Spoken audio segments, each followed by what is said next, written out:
Trustee Hoffman, Here. Trustee Eno, Trustee Vella. Here. Trustee Vettis. Here. Student Trustee Cordova, absent. Okay, thank you very much. Let's go ahead and see if our newly elected AFT 1521A leader can lead us in the flag salute. Andrea, right? Okay.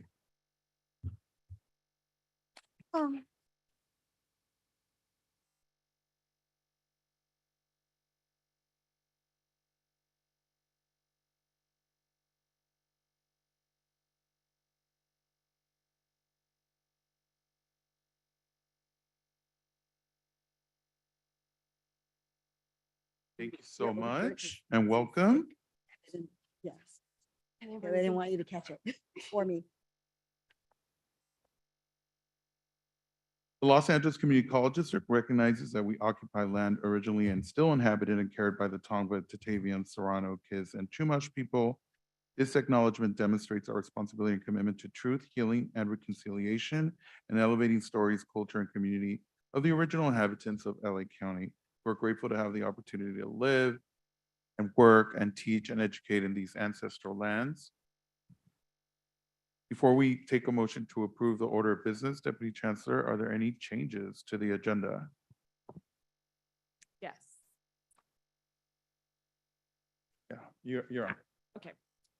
Yes, we have 3 changes, President Vela, for your consideration. We are requesting to pull business item V1 from the posted agenda. There is a typographical error on business item V7. The cost for the LA County Metropolitan Transit Authority 2-year Fairless System Initiative Program is based on an annual rate of $7 per student, not the $3.50 that's currently listed. And then finally, we ask you to revise Human Resources item Y3. The title for the employment action should read Vice Chancellor of Workforce and Economic Development. Thank you. Noted. We have a motion to approve the agenda and order of business for today. So moved. Moved by Henderson, seconded by Eno. Student Trustee Yep. Cordova advisory vote. Absent. Trustee Buelna. Trustee Henderson. Yes. Trustee Hernandez. Yes. Trustee Hoffman. Yes. Trustee Eno. Yes. Trustee Vella. Yes. Trustee Vettis. Yes. Student Trustee Cordova. Yes. Thank you. Okay. Next is may I have a motion and a second to approve the regular board meeting and closed session minutes of July 5th, 2023, the special meeting and closed session minutes of July 17th, 2023. So moved. Moved by Henderson, second by Eno. Roll call. Student Trustee Cordova advisory vote. Yes. Trustee Buelna. Trustee Henderson. Yes. Trustee Hernandez. Yes. Trustee Hoffman. Yes. Trustee Eno. Yes. Trustee Vella. Yes. Trustee Vettis. Yes. Thank you. Okay, next is a special presentation from the California Community Colleges Classified Senate. Join us today are Tricia Albertson and Karen Jimenez to provide a brief presentation on the California Community Colleges Classified Senate. Trustee Hoffman, would you like to also say a couple words? I'm going to defer my time. Go ahead. Okay, you. come on up. Thank you. Good afternoon, President Vella, Vice Presidents Henderson and Eno, board members, Chancellor Rodriguez, district leadership, college presidents and guests. Thank you for having us here today for this special presentation. My name is Nan Morg. I'm a proud classified professional at Los Angeles Pierce College. I'm honored and humbled to be able to introduce our special guests today. The immediate past president of the California Community Colleges Classified Senate, Tricia Albertson, and President Emeritus Karen Jimenez. I had the pleasure of meeting this amazing duo over a year ago when Pierce College was in the information gathering and exploratory phase of developing a classified senate at our campus.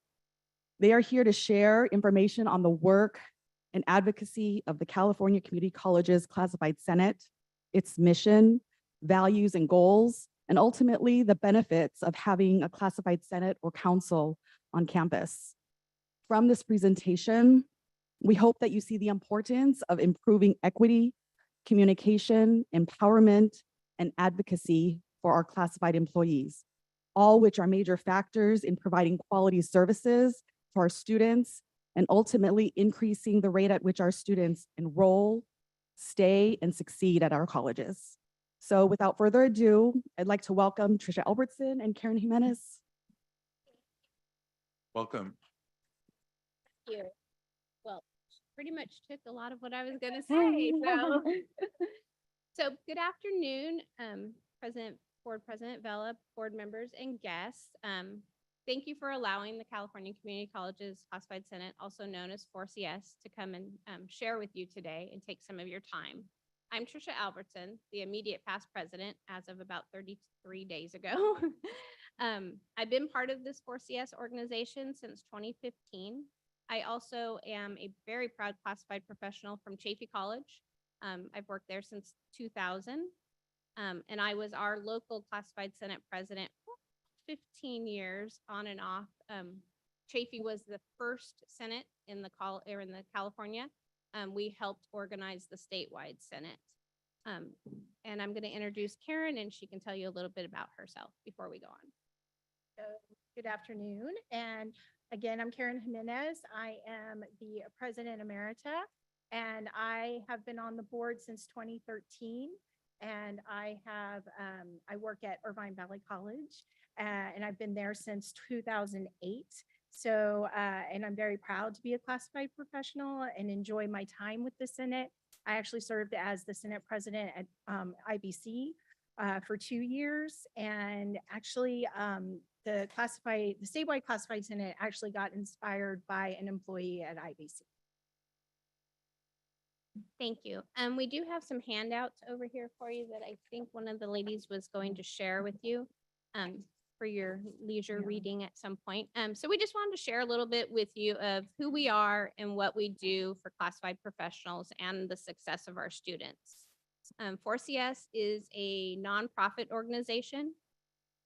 We were formed by classified professionals to serve statewide and to help out our local senates. The organization's been around for a little over 30 years, and we are 100% ran on volunteer time. We don't get release time from our colleges. We don't get paid for what we do. It is all because of the passion that we have for our classified professionals and student success. The mission is that we like to recognize and value the classified senate's insight and support of student success. We advocate for the inclusion of active participation in professional development and other non-bargaining areas within our colleges. We also provide avenues for classified professionals to contribute to the student success. We offer leadership and professional development opportunities, and we help promote shared mutual respect across our campuses and our local communities. So at the local level, 4CS serves to support senates, to serve as pathways of communication and engagement to their classified professionals. Senates provide classified professionals opportunities to come together in a focused space to learn about the decisions that are impacting their campus community. They invite classified to participate in conversation and share ideas on serving their students and their colleagues. They encourage their classified to be leaders on their campuses and develop their leadership skills. And currently, we have approximately 65 senates at 65 campuses. And this actually looks different from district to district and campus to campus. There's some districts that have only one, that has a campus that only has one classified senate. And then there are districts that each of their campuses have classified senates. So it does range and vary. And it's very much a boots on the ground, kind of a grassroots, classified professional driven Senate. So, and then on the statewide level, we collaborate with the California Community Colleges Chancellor's Office on several projects that include professional development, DEIA, and we recently started partnering with the Rising Scholars Program that includes many classified. We also currently have a partnership with the Institute for Evidence-Based Change to work with interested colleges on their Caring Campus initiative. And we are focusing on assisting campuses with maintaining and growing their Caring Campus program. So, and every June, we offer the Classified Senate or Classified Leadership Institute, which is open to all classified, regardless of whether their campus has a Senate or not. And this is about, again, growing their leadership and really encouraging conversation and communication. And we actually welcome anyone who is interested in presenting and or attending. So it's really open to all, and we'd love to have different collaboration and feedback and participation. And we invite you and the classified professionals from LACCD to this year's Classified Leadership Institute in Riverside from June 5th through 7th. And again, we thank you for your time today, and we hope to see y'all in June.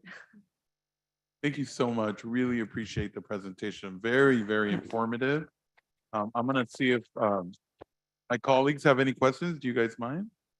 Okay, all right. Are there any questions to my right? No, thank you.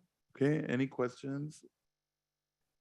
Can I just, thank you so much for your presentation. I just want to mention a couple of things that you actually, the Classified Senate actually has a seat at the table on the League Board of Directors. Oh. And so they play a really important role with the League and with not supervision, but the oversight of that executive director and all of the business that the League has to do. And I do want to call, Jason, can I just put you on the spot for a minute? Because I know President Aguilar was going to be here to just make a couple of comments, and she did indicate that she was going to send you in her absence. So if you could just make a couple of comments about what you're doing at Pierce College and why we're getting this presentation today. I know we're not going to take action, just to give us a heads up. So thank you. Sure, thank you for that. Basically, part of the reason why we have a classified Senate development is one, part of our IEPI project back in 2021 called for supporting positive morale on campus. And one of the strategies identified was a stronger advocacy, opportunities, professional development, and communication among classified Senate. One of the examples for, just to give you what it looks like on campuses, when we did our strategic master plan, we had all of our constituencies, vote, give feedback, be consulted, but the lone voice that was not quite present was the classified professional, comprehensively and collectively. So that's one. The second reason why we started the development is because of Caring Campus. When we started the initiative, we were like, wait, this is so in line with what we're talking about with the same advocacy, equity, empowerment. So we thought all points were lining up to developing a campus classified professional. What we've done so far is one, we kind of stood on the idea, what is this going to look like? How are we going to share this with the campus? What is the model and potential questions that our classified professionals will be asking? Next, we did town halls where we had consultation with different bargaining units that are part of our classified professionals, kind of, really heard what they're asking about, the questions that were coming up, and how beneficial will this be on their regular day-to-day, not the bargaining item parts, but the work, the voice on planning and being part of student success. So that happened. Third, we kind of constructed a charter to talk about organization and structure, and we actually put it on a vote on our campus to just make sure that we have a yes or a no. Are we going to do this or we're not going to do this, right? Do we have people who are in support of this, and to what level? So we're right there. So we ratified it. We have it on our campus. We put it through our college council. The president has adopted it for our campus. So we're bringing it up to you for your information. So that's basically the timeline that we had. Thank you. And can you just quickly introduce yourself for those who don't know you, Vice Sure. President? Vice President Sifra, Vice President of Student Services at Pierce College. Thank you. Thank you for joining us today. Thank you very much. Thanks to all of you.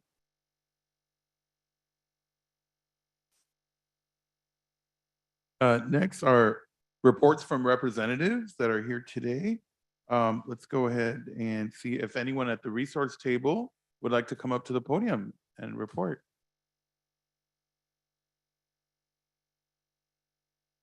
I'm excited. Okay, here we go.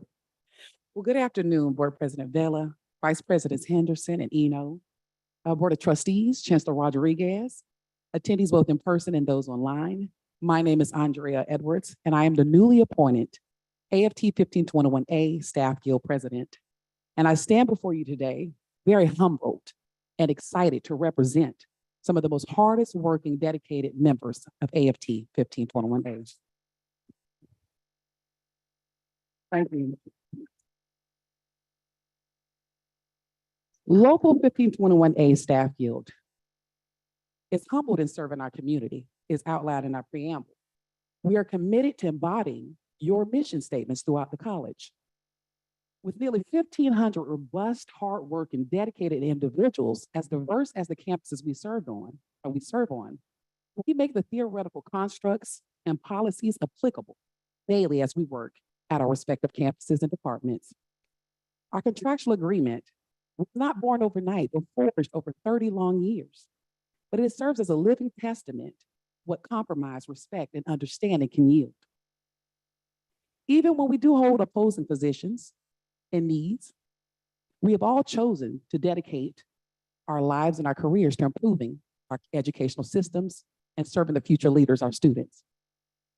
My goal during this tenure is to continue to advocate and echo the voices of AFT 1521A members, to push for equitable policies that impact our financial opportunities and our career ladder as we grow. We also stand today in solidarity with AFT and our union affiliates.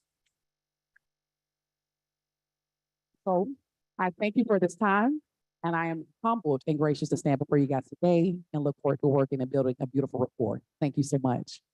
Thank you very much.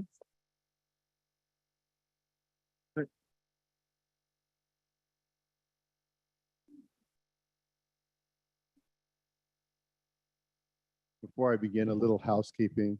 Trustee Hoffman, the parking attendant is looking for your keys. They need your keys. Okay. Yeah, I provided it. Thank you so much. Okay, thank you.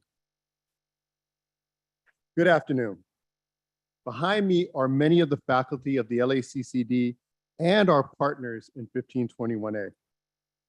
They're here for two reasons: disappointment and hope. Their disappointment lies in two places. First, the recent actions of the Board of Trustees in the selection process at Southwest College. Before I begin, this has nothing to do with Dr. Culpepper and everything to do with a seemingly broken process. The selection process is not just about choosing the best person, but getting the input and investment of the larger campus community. This inclusion creates goodwill and aid for the new president. This is one reason the selection committee comprises members of all the bargaining units, the academic senate, the administration, and the community. The larger campus community entrusts these committees to make a decision on behalf of the campus and community. The board's recent decision reverberates through all 9 campuses and fuels the question, does shared governance matter? While we may understand and respect that the administration and the board has the final authority to decide, if the process is seemingly disregarded without explanation, then you have the situation we are in right now. If the board had an issue with the committee's decision, it would have served all involved, including Dr. Culpepper, better to state the concerns and declare a failed search. It would have been more aligned with past practices and a much easier and acceptable road for the board. The board may have the right to make this decision, but the decision does come with consequences. Our members will question the board's belief in shared governance and the faith we can have in them. I urge the board to reconsider and declare this a failed search for the sake of the confidence, not just that Southwest has and AFT 1521, but every campus, academic senate, bargaining unit, administrator, and community member has in the board in the process. Reconsidering the board's decision and declaring this a failed search will do a lot to restore the faith in the board, ensure a respectful process for everyone, and it will give us hope. Last, we are nearing the end of our negotiations. While it's been a struggle at times and cooperative at others, we have a significant issue that has been not left unaddressed for far too long. Our faculty has also come down here to demonstrate its disappointment in administration's unwillingness to address the pay disparity and differentials we give our non-classroom assignments, mostly to our counselors.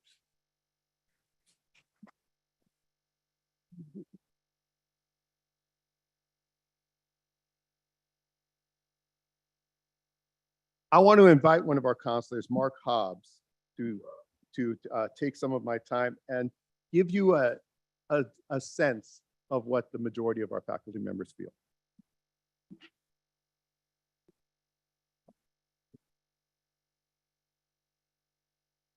Dear trustees, Chancellor, and members of the LACCD community, my name is Mark Hobbs, and I'm a proud general counselor and Guided Pathways co-facilitator at Mission College. On Wednesdays in August, counselors at Mission and I are present in person to staff our successful Eagles early enrollment events.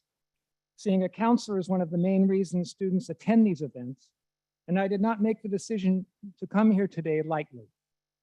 However, after witnessing the LACCD management team's unwillingness to meaningfully counter our current proposal last week, I knew I had to do something. I'm here to advocate for pay parity when it comes to the counseling differential and the thousands of dollars in wages. Let me say that again, the thousands of dollars in wages that I and other counselors have lost as a result of its current implementation. Originally conceived as a way of reimbursing counselors for the extra 5 hours of weekly work taken on during the split from LASD 50 years ago, it has fallen woefully short in keeping up with the cost of living. For example, the current differential of $143.20 per week, or $616 a month, only covers 2 of the extra 5 hours I work each week, which at my salary rate, which means that my salary for those hours, those 3 hours, close to $200, goes unpaid. Extrapolated over a full year, it amounts to close to $10,000 in lost wages for me alone. Multiplied by the 18 counselors at Mission, it amounts to close to full-time and more adjunct. It amounts to close to $200,000 annually in lost wages. Expand it to the district, and we are talking close to $2 million annually in lost wages district-wide.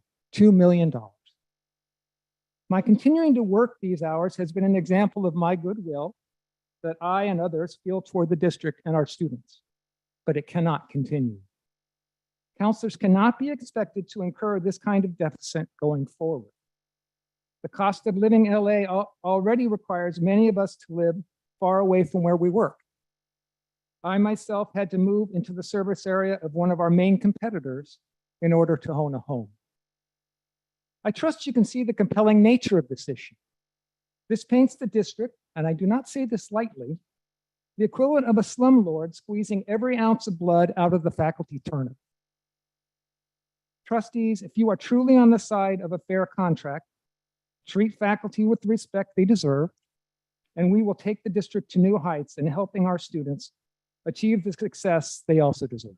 Thank you.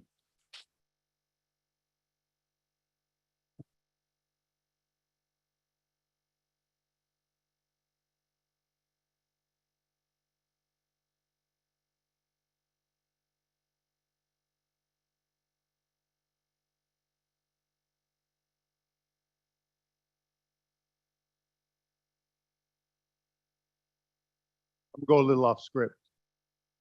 I want to say that I've heard too many times from some people that not all our counselors are doing their job. I'm going to say this. I would lie to you if I said every counselor does their job. Okay? I would lie to you if every trustee does their job, if every administrator does their job. That would be a lie. Not all people are created equal in their work. Some do better jobs than others. Absolutely, that is true. But when we're in the bargaining room and someone brings up an administrator that isn't doing their job, what we say is we do not create a contract based on the worst scenario. We expect the administration will do the same thing. That is the expectation.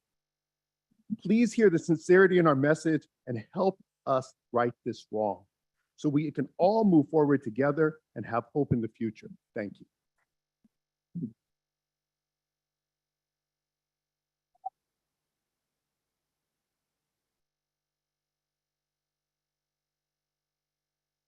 Thank you so much. Are there any other members of the resource table that would like to come up?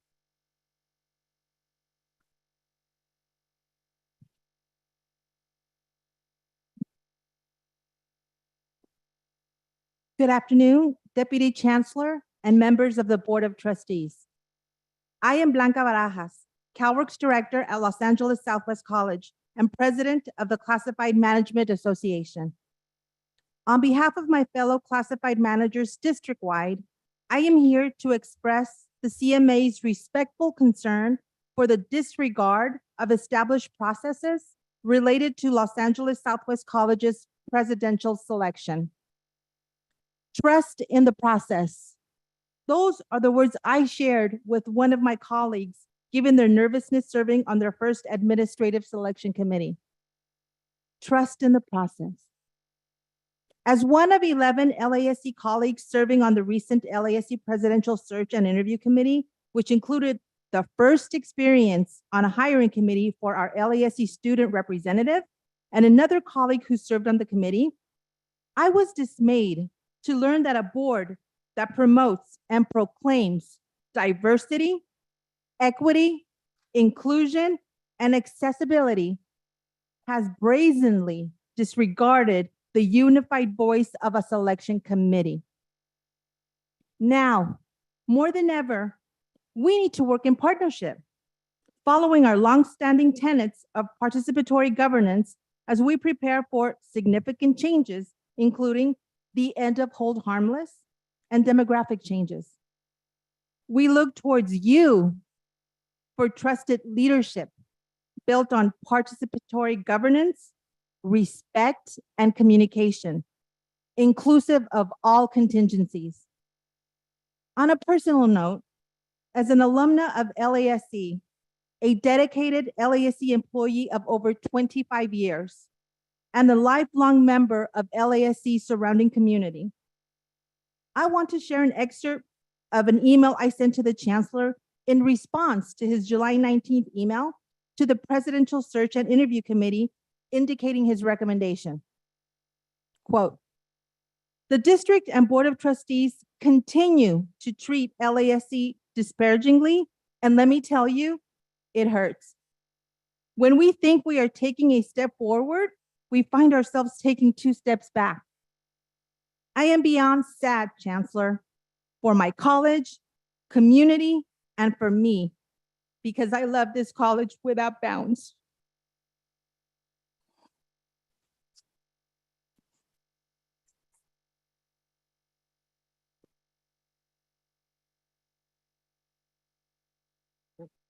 The district and Board of Trustees made it abundantly clear that we don't matter. Our voices do not matter, unquote.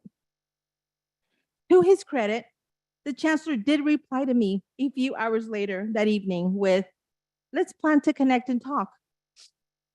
Beyond talk, I want to trust in the process for my CMA colleagues, my college, and my community. I thank you for your time. Thank you. Anybody else? Please come up.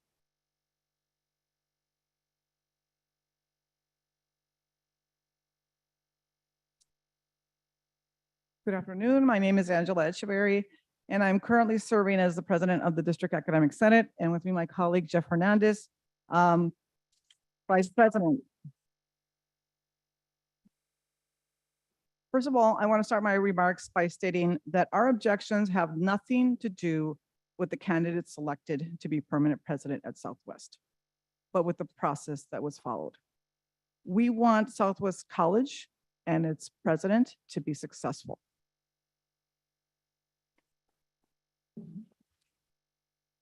The search committee members underwent EEO training and spent countless hours reviewing applications, interviewing candidates, and deliberating on which candidates to send forward. The board should not send a message that the work of the search committee is meaningless and that the hiring process outcome is predetermined from the onset and that this whole process is a sham. One of the lessons that I have learned over the last 2 decades in faculty leadership is that power must be exercised with great responsibility and wisdom. Effective governance must have a system of checks and balances.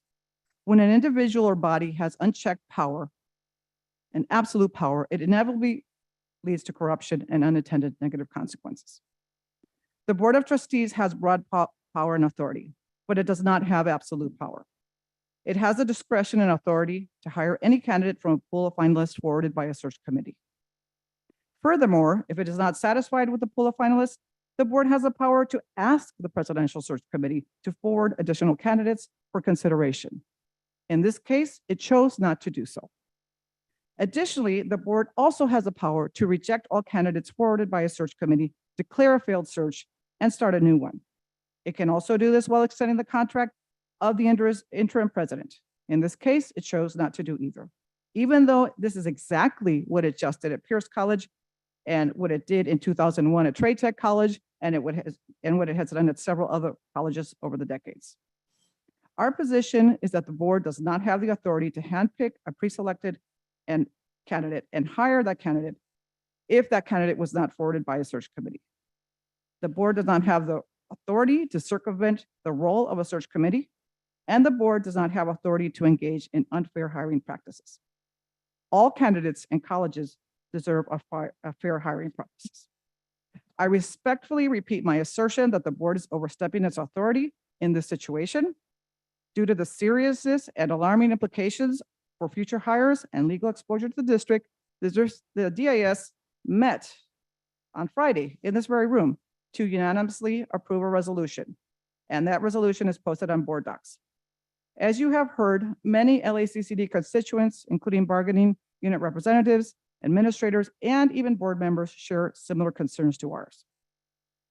Ask yourselves how the board has gotten itself into this situation, and let's work together to make sure that something like this never happens. We want Southwest College to be successful, and this is not the way to start on that path. Thank you. Thank you. And just to continue to add on this matter, it's extremely important to recognize why it is that the Board of Governors in Title V has specified the authority of the Board of Governors, of the Board of Trustees and all local governing boards in the manner that was just described. And that's in the interest of equal employment opportunity. It's extremely important to recognize that the screening committee specified, the Presidential Search Committee in this case, provides that independent check. You have different stakeholders, a diverse group, they receive the best training from human resources on EEO. So they provide the assurance for you that you are going to be receiving candidates who are recommended for hire and that the process was handled appropriately. You have demonstrated more than once a commitment to diversity. You inspire us when you do that. Sadly, in this instance, this is an instance where the opposite's happening, where instead of demonstrating the commitment to diversity, which we rely upon in the enforcement of equal employment opportunity principles, we're seeing a runaround that. And while the authority, the power of the board to disregard is probably unlikely to be challenged, it's important to recognize the harm that's going to be done, not just in terms of having a difficult time to convince anybody that they should be willing to serve on these committees, but the harm that's going to be done with respect to our shared commitment to advancing diversity. Because the message out there is, hey, guess what? You don't have to worry about EEO guidelines that you're being trained on. That's the message that gets communicated if you continue with your course of action. And I think it's not in your best interest. It's not in the interest of this district. We need to think back as to why equal employment opportunity is so important. That process is so important. Where did that come from? The Civil Rights Act of 1964. That was in response to the March on Washington. This is not something simple here. This is something that is foundational. To ignore it is a foundational error. It's extremely harmful to our shared commitments. I implore you to do what may seem difficult, but to do the right thing, as is so often necessary in the advancements of diversity, equity, inclusion, anti-racism, and accessibility. Thank you very much. Thank you. Anyone else from the resource table? Crystal Zan's online on Zoom. Okay. Go ahead and unmute yourself. Can you hear me? Yes. Okay, good afternoon, Board of Trustees, Chancellor. My name is Chris Alexander, representing SEAU Local 99.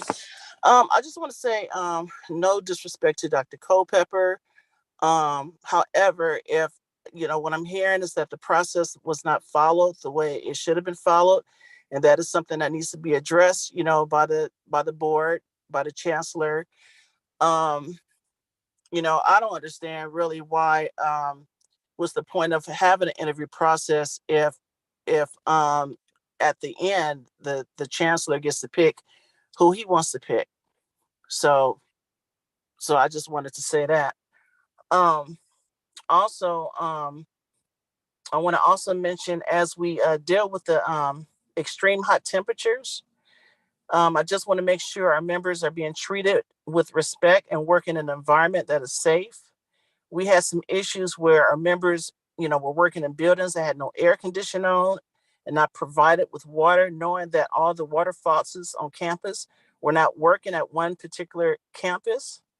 And this was addressed with the Chancellor, because this is unacceptable. And it seemed like every year we have the same problem, when it comes to the ACs not working during the summertime.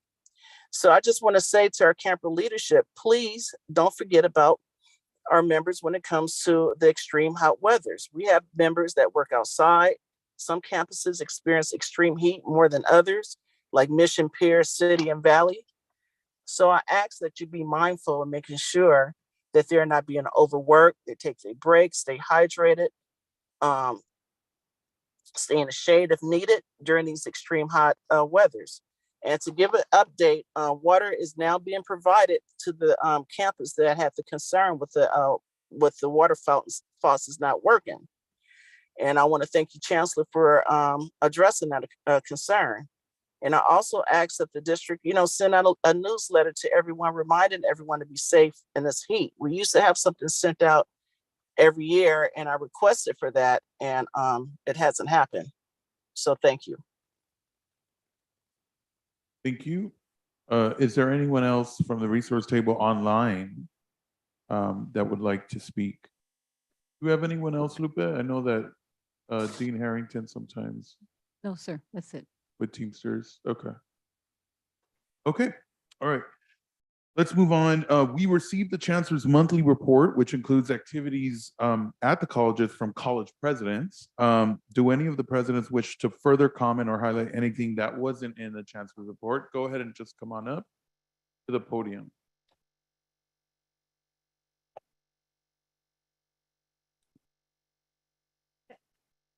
And not that I don't enjoy the reports, but if we could be brief. Very, very brief. Today, that would be. I know you read them very thoroughly, and I appreciate it. No, I would appreciate it. good afternoon, President Vela, trustees. I know all of this is probably already in your report, so I won't elaborate too much. Do want to remind you of a couple of events that are coming up. One is obviously our Taco Tuesdays that are continuing. This is to register students. They're happening weekly. We're getting about 100 to 120 students coming out for those events to register for classes. Summer Kickback, August the 12th. This will be a car show, movie night, and of course, the opportunity to register students. We anticipate 800 to 1,000 participants to be there that day. If you want to join us, please come out and see the great efforts that are happening to engage our community and our students back. Thirdly, we are planning with the State Chancellor's Office our dual enrollment kickoff. This is coming up on August the 10th. And I'd like to invite all of you there. We will have the partnership with LAUSD.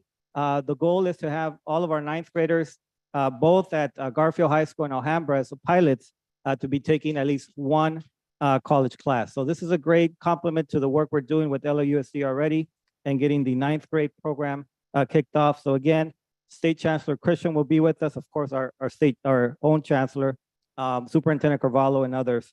So welcome to be there. It'll be a great way to kick off this pilot. And lastly, I want to thank you again for taking action last month to approve the naming of the late Supervisor Gloria Molina. The VPAM exhibition room will be named after her. We have secured September 22nd as the day. There will be some information to follow and a series of events around celebrating Supervisor Molina and the naming of the exhibition room on the first floor. So I'm keeping it short. Thank you so much and look forward to seeing you at these events. Appreciate it. Thank you.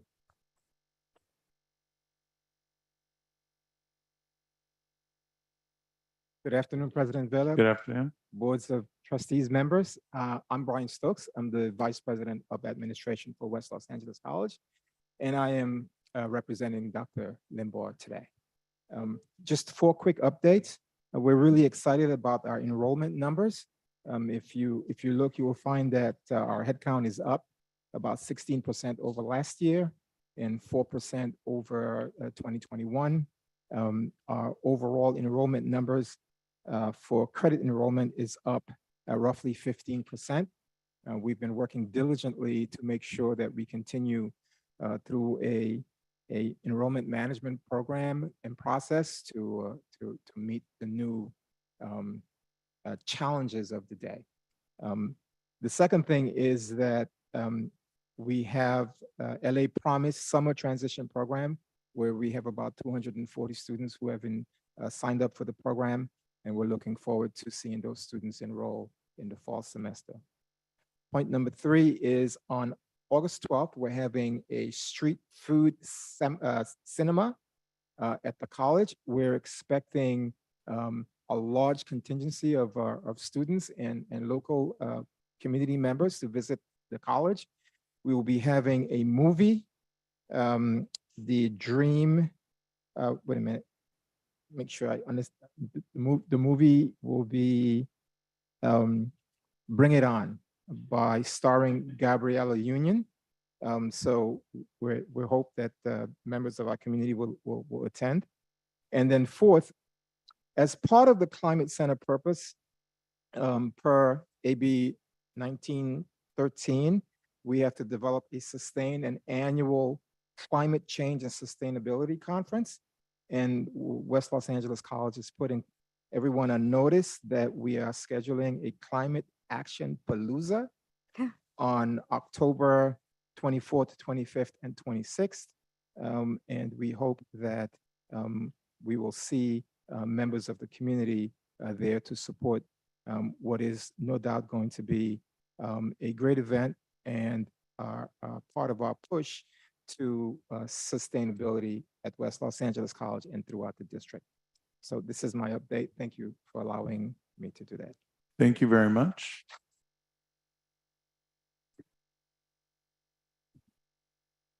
Good afternoon, President Vela, members of the Board of Trustees. I just wanted to bring 2 items to your attention. Number 1, Southwest College continues to show strong recovery through the summer and also strong recovery for its projected fall. Also, you may have been notified, and if not, hopefully you'll be able to attend.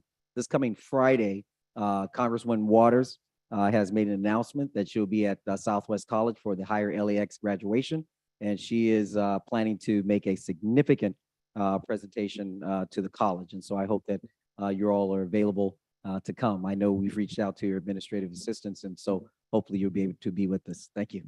Yes, thank you. Any? Yeah, come on up. Get it out of the way. Good afternoon again, trustees. On behalf of President Aguiar, who's in a much needed vacation today, I'll be doing our update. And thank you for the advice not to recap the chancellor's monthly update. So I do want to give you guys a few items to chew on. First, I want to do a public thank you to Bob Smith of BMW. He has provided our AST graduates with toolkits and toolbox almost worth $3,000. So we were able to give that to our graduates this past July. I mean, literally forklifts had to be used and trucks had to be brought in to bring this home to their homes or to their place of work. They're all personalized and customized. So big kudos to our dean and to our automotive faculty for that. I also want to do a kudos to our student, Luis Torres Hernandez, who participated in the USC Pierce College summer research program on sustainability and sustainable chemistry. Besides doing research and working with USC students and faculty, he was also awarded a stipend of about $5,100 for the summer. So he left a great impression. The report from the department chair at USC was like, we wanted to keep him. So I wanted to just make sure we highlight that student and many students who participate in programs like this, right? But they sent us a report. So I want to make sure we give them a kudos. I also wanted to share athletics at Pierce is hot. It's ramping up. This summer's recruitment has been off the chart. We weren't even really publicizing. Just at Super Saturdays, we have booths for athletic and students are coming in. Students are asking about them. This is our first fall season with a men's soccer team. So please, if you have the chance, I will send you guys the schedule. Please go to our first home game. We will greatly appreciate that. And to support all of our student athletes, we actually just opened our new fitness center with new equipment, new matting, and all that good stuff. So we know that place is going to be hopping and busy as well. So I just wanted to thank all of our athletic team. We have a new AD this coming fall, Deborah Hefter, who's taking over from our fabulous Susan Armenta, who has led us through the rough times and the good times. So I just wanted to share with you guys that we have a new leadership there. Of course, you guys heard about Caring Campus a few times. I just wanted to let you know that has been a full year of implementation. Even in the summer, we had our magic question activity where we asked our professionals, what are some of the pain points, rough parts, but also what can we do, right, to be a student-centered campus? Instead of asking our students to be student ready, how are we ready for them, right? So flipping that narrative. So more to come with that. We're also rolling out Caring Campus for faculty. So we'll give you an update in the fall about that. And then finally, I just want to share enrollment is holding strong. We've had Super Saturdays throughout the summer. We have our August 12th, 29th, and 26th still available. We're going to be there. We're really focusing on financial aid this time around, this last few Saturdays, because of the pending changes that's coming up next year. So we want to make sure more students are in rather than new applicants next year. Thank you so much. Yeah, thank you. I really appreciate it. Thank you.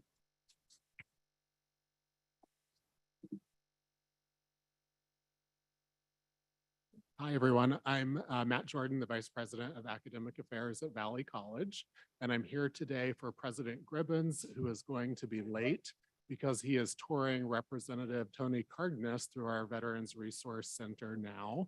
Our VRC serves about 254 students. We've had a 30% increase in the number of students served each of the last 2 years. And these students have a 78% success rate, which is 10% higher than our general population. Enrollment-wise, we just closed out last year, and we were overjoyed to see that we increased our FTS by about 14%, and we're looking to carry that into the coming academic year. Finally, on August 17th, we're going to be holding a graduation for our Biotech Workforce Academy, and we are currently arranging interviews with employers for all of the graduates. Thank you. Thank you so much.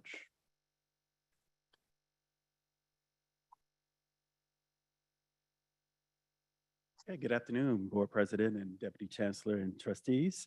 2 quick updates. 1, 2 scholarships were awarded for the California Community College Student Financial Aid Administrators Association. And I'm pleased to announce Trade Tech had 2 students who won it for our region.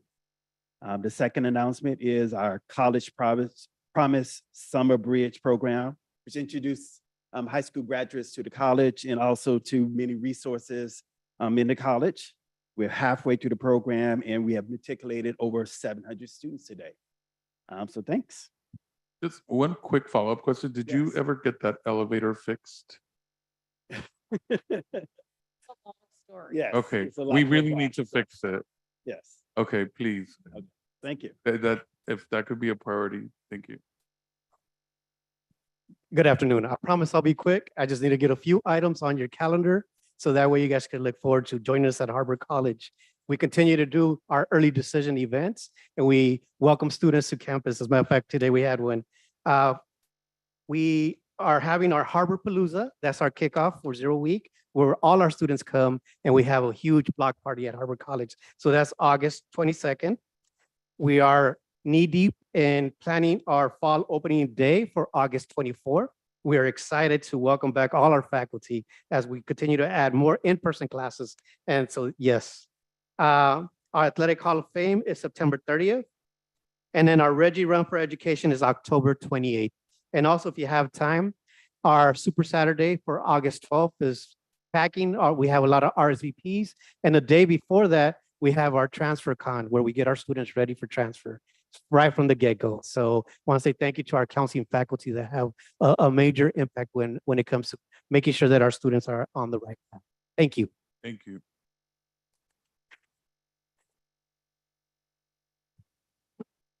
Good afternoon, President of the Board, Trustees, and Deputy Chancellor. I just want to say I'm excited to be back home in the LACC district to serve our students, staff, faculty, and community. But I want to start off with some really exciting news. We have one of our students by the name of Paul Barnett was accepted to the School of Cinematic Arts at USC with a full ride between USC and grants and FAFSA, but also want to emphasize that he is receiving the Obama Foundation Voyeur Scholarship. So congratulations to our amazing student who was thankful. And that scholarship is similar to the Jack Kent Scholarship, which is $25,000. So congratulations to our students and also our faculty and staff who supported this young man who's a 40-year-old student who had dreams of pursuing and actually to have this become a reality is truly honored and thankful of those that really supported him to make it to this point. And last thing, just like all the other colleges, we're full hands on deck in terms of our registration fair that's happening on August 12th. We have faculty, staffs, and students that are going to be coming on our campus. We're expecting about 1,000 students.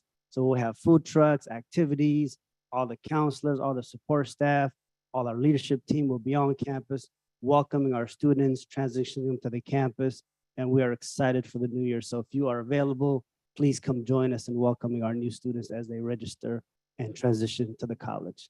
Thank you. Thank you very much. Okay, anyone else from our college presidents? Okay. Are there any members of the public signed up to address the Board of Trustees during regular agenda? I think I do have the list here. We'll put it out. Okay, so we do have several comments on item Y1, which is employment action for LA Southwest College. So what I'm going to do is ask the board to limit each person. We have around 15 total speakers to 20-minute per topic. So with that being said, we'll go ahead and limit the amount of time to 20 minutes for item Y1. At this point, I'd like to ask the board to limit the speaking time to 1 minute. So moved. Okay, Second. moved by Henderson, Second. second by Eno. Okay. Roll call. Student trustee Cordova's advisory vote? Yes. Trustee Boulna, Yes. trustee Henderson, Yes. trustee Hernandez, Yes. trustee Hoffman, No. trustee Eno, Yes. trustee Vella, Yes. trustee Vettis, Yes. You can also lend your time. If you go under the minute, if you go a little bit over the minute, I will adjust it so that it's a total of 20 minutes for the topic. We do have 15, actually 16 speakers, okay? We'll start with the person on Zoom, Leticia Barajas, if you can unmute yourself. Good afternoon, Deputy Chancellor, Board President Vela, and Trustees. I am Leticia Barajas, East Los Angeles College's Academic Senate President. I'm speaking today on behalf of our Academic Senate Executive Committee, who unanimously approved by acclamation a motion to express concern to the Board and Chancellor on their actions on LASC's presidential selection process and its effect of negating the role of the Academic Senate and other stakeholders on presidential selections. The board's actions have effectively silenced the Academic Senate and other stakeholders in the LASC presidential selection process. The East Los Angeles College Academic Senate Executive Committee urges you to please reconsider your current course of action. Thank you for your consideration, and I lend my time for future speakers. Thank you, Ms. Barajas. Next is Anna Lee in person. Please come to the podium. Anna Lee. Next after Anna would be Chauncey Madron. Go ahead. Thank you, Board of Trustees, for allowing me the opportunity to address you today. My name is Anna Lay. I am LA City College's new Academic Senate President, and I wanted to echo the concerns that our District Academic Senate has expressed about neglecting to follow hiring processes intended to ensure equal employment opportunity. It comes off hypocritical to proclaim our dedication to social justice and circumvent EEO practices designed to combat discrimination. This sets a dangerous precedent and sends the wrong message to our faculty, students, and staff, and most of which could be directly harmed and robbed of a work opportunity if EEO practices are not followed. To approve a hire that occurred outside of our normal processes is to provide a slippery slope that effectively facilitates discrimination. I also wanted to point out the controversial interpretation of Board Rule 10308, within which states the Board of Trustees may modify these procedures for a particular presidential selection by action of the board. The district is interpreting action of the board as the board can do whatever they want. However, the A in action is capitalized, which seems to be referring to an official action of the board made during a regular open to the public meeting. So I have a few more to say, but I would like to just urge the Board of Trustees to please start the process over. Thank you. Thank you, Ms. Lee. Mr. Madron, come on up. Next is Dr. Sandra Cox. Members of the board, my name is Chauncey Madron. I'm full-time faculty at Los Angeles Valley College. I'm here to speak on item Y1 on the agenda, the hiring of the president at Southwest College.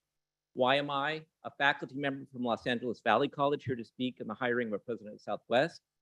Because the way in which the board and the chancellor have completely disregarded the recommendations of the Presidential Selection Committee at Southwest and circumvented the usual hiring processes for college presidents in our district represents a grave breach of collegiality and demonstrates a lack of respect for the employees to whom you have a responsibility.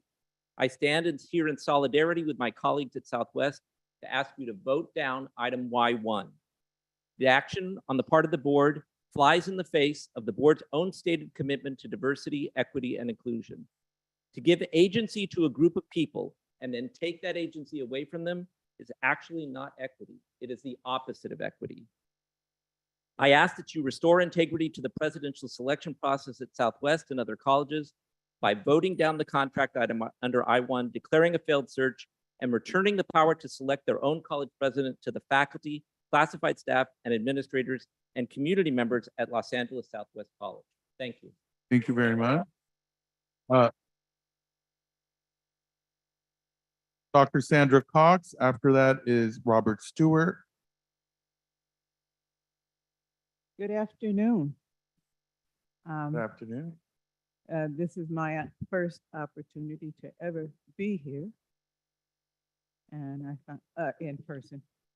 I am here because,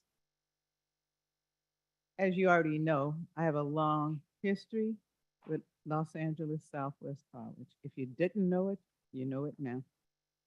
My mother and father and many community members from our neighborhood went to battle day after day to get a college built in our neighborhood.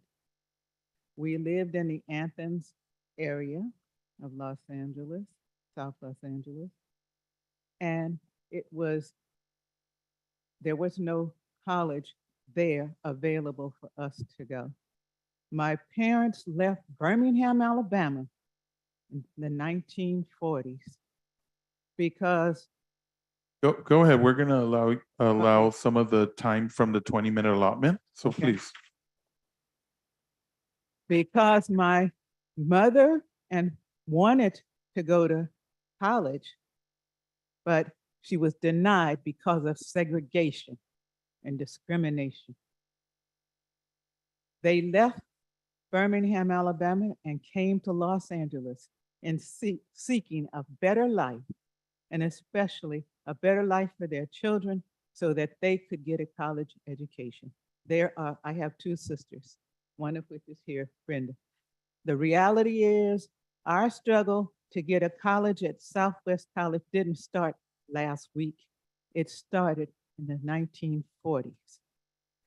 We are dedicated to that community. Southwest was not built when I was approved to go to and accepted at Cal State University, Los Angeles. So that's where I had to go because there was no community college in the neighborhood. Our struggle continues and it never will end. The bottom line is I've been there on the board off and on for some years. And I must say that this is one of the best presidents that I have worked with at LA Southwest College. He has a dedication, a commitment, and he's definitely in support of the community and the college. I know the time is short here. My reality is all I can focus on, all the years of our life, we have fought discrimination, even now. Thank you, Ms. Cox. Thank you so much. It's Dr. Cox. Doctor? Absolutely. And I apologize. Yeah. I apologize. Thank you, Dr. Cox. And I earned it from USC. Great. Fantastic. Robert Stewart, then Naja El Khoury.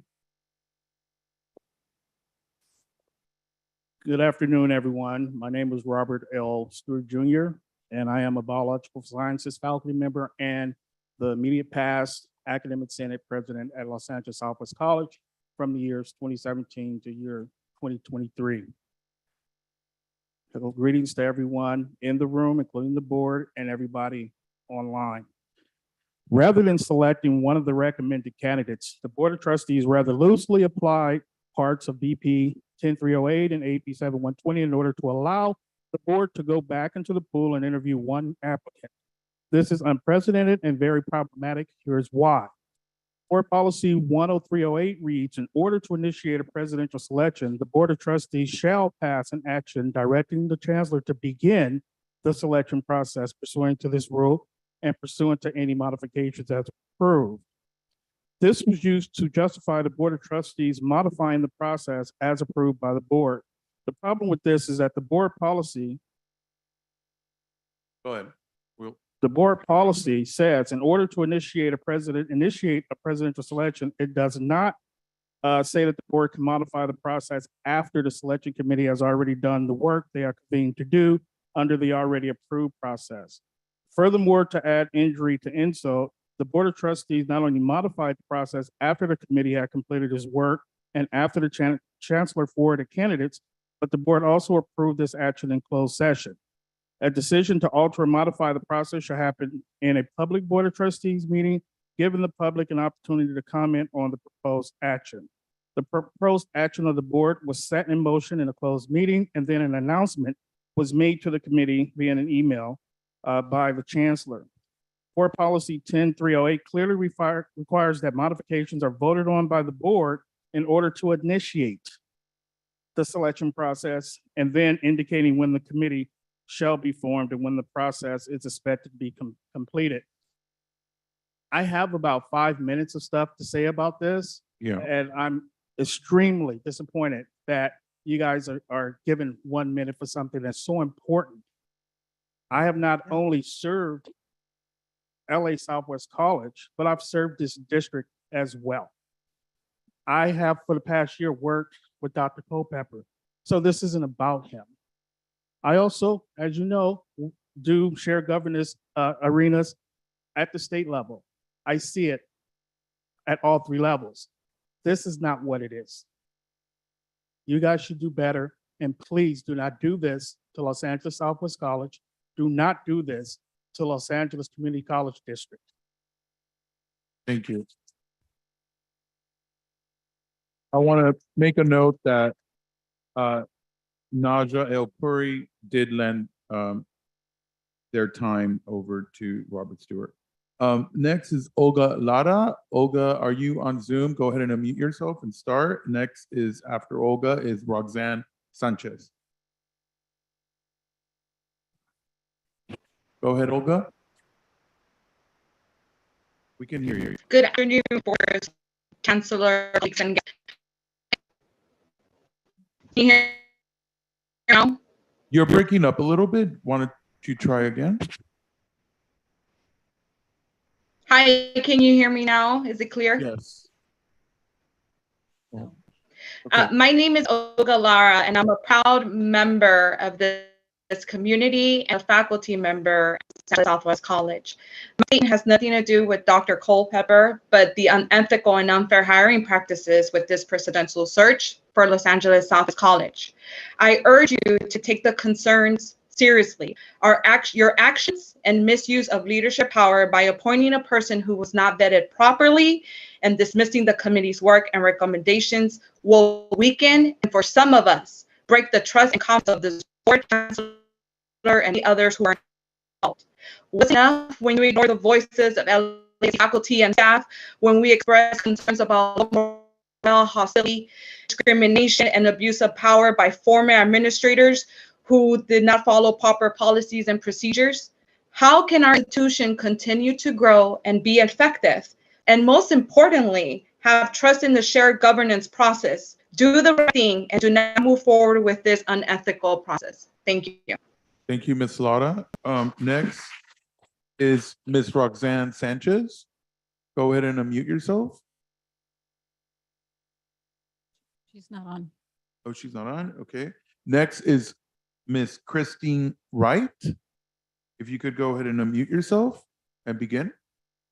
Yes, for those that don't know me, my name is Christine Wright. I'm a sociology professor at Southwest College, also the current grievance chair, also was curriculum chair before that, and work environment chair, taking a work environment grievance all the way to court successfully.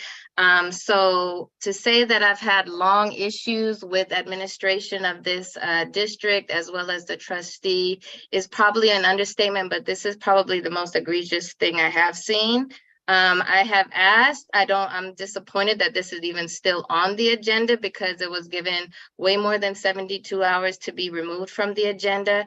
I've asked why 2 qualified Black women who were selected by the selected committee, which was representative of the college, were not chosen. That has not been answered. So those 2 women, for whatever reason, maybe it has to do with the parade of men administrators I just saw come up to the table, but those 2 Black women were overlooked and no good reason was given for that. And so the District Academic Senate has said they're not for this. The AFT 1521 Faculty Guild said that the trustees should not vote for this, that it's still on the agenda is problematic, but we will see how you all vote. If you really care about shared governance and the best for Southwest College, you will definitely vote this down and start the search over. Thank you, Ms. Wright. Next is Dr. Iram Saeed. He's not on. Okay, on Zoom. Next is Dr. Erica Miller Tate.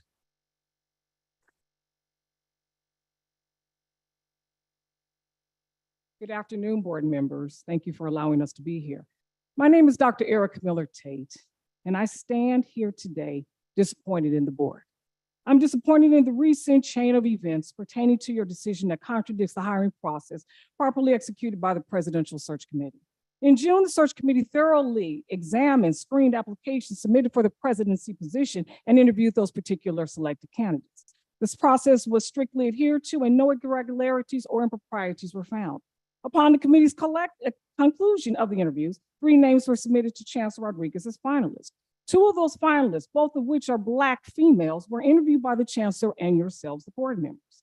After the steps were completed, you then chose to overrule the recommendation by the search committee for reasons that continue to remain disclosed, and went back to the applicant pool and interviewed only 1 individual from that group. The shocking part in all this is that your actions were done shortly after Janet Clark spoke at the July 7th board meeting and complained to NAACP of discrimination and demanded that Anthony Culpepper be the permanent president. Ironically, shortly thereafter, Ms. Clark's statements, interviews with said individual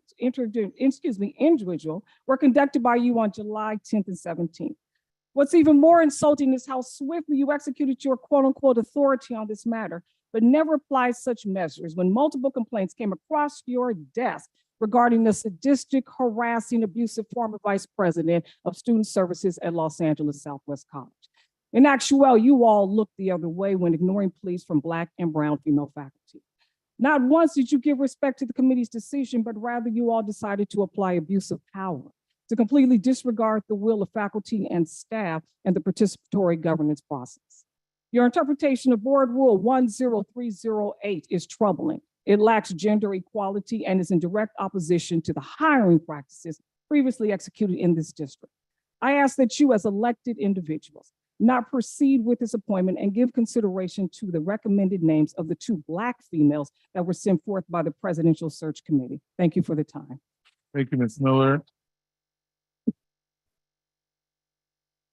Next is Almutada Smith. Please come up, and then Harold Dickens.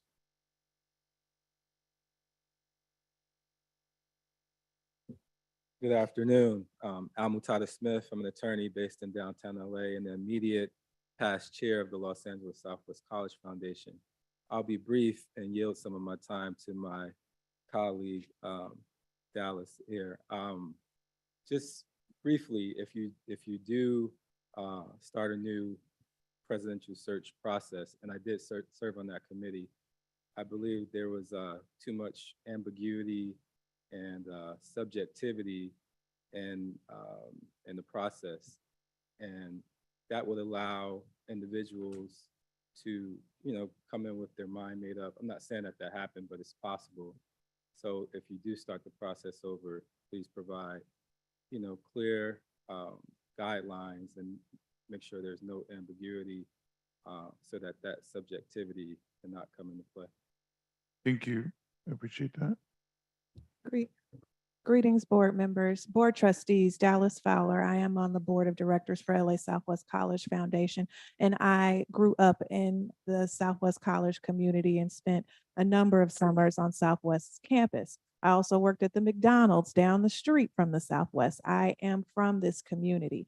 And so when I say this is the first time I have had a close opportunity to experience the work of Dr. Anthony Culpepper, I can't tell you how much of a joy it has been to get his reports and actually see work and progress on our campus, from the pools and making sure the students at Middle College had availability to be able to use the pool services, as well as bringing back some of the on-campus sports activities, which help to bring members of our community onto our campus and learn more about the programs that are there, as well as I look forward to working to build a pathway to our HBCUs on our campus. And a lot of the work that has been done by Dr. Culpepper was unfortunately overshadowed by this process. And I hope, thank you for this time, and I'll just take 10 more seconds to tell you, I know there's a lot of folks in this room, there's a lot of emotions.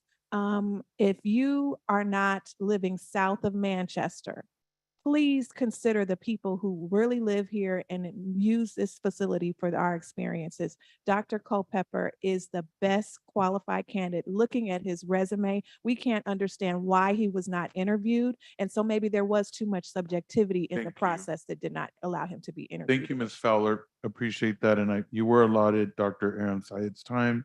And then this, Dickens, Harold? Okay, please go ahead. Yeah, hi, I'm Harold Dickens, the current board chair of the Los Angeles Southwest College Foundation Board.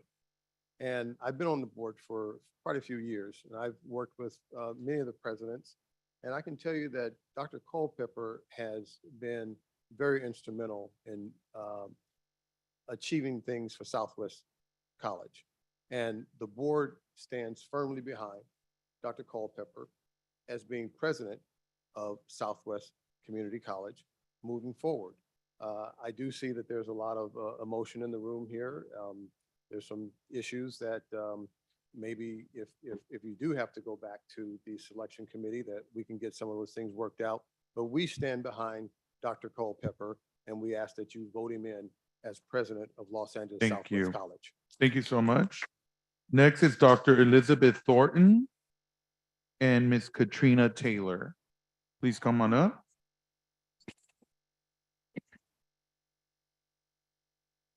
Hi, and thank you.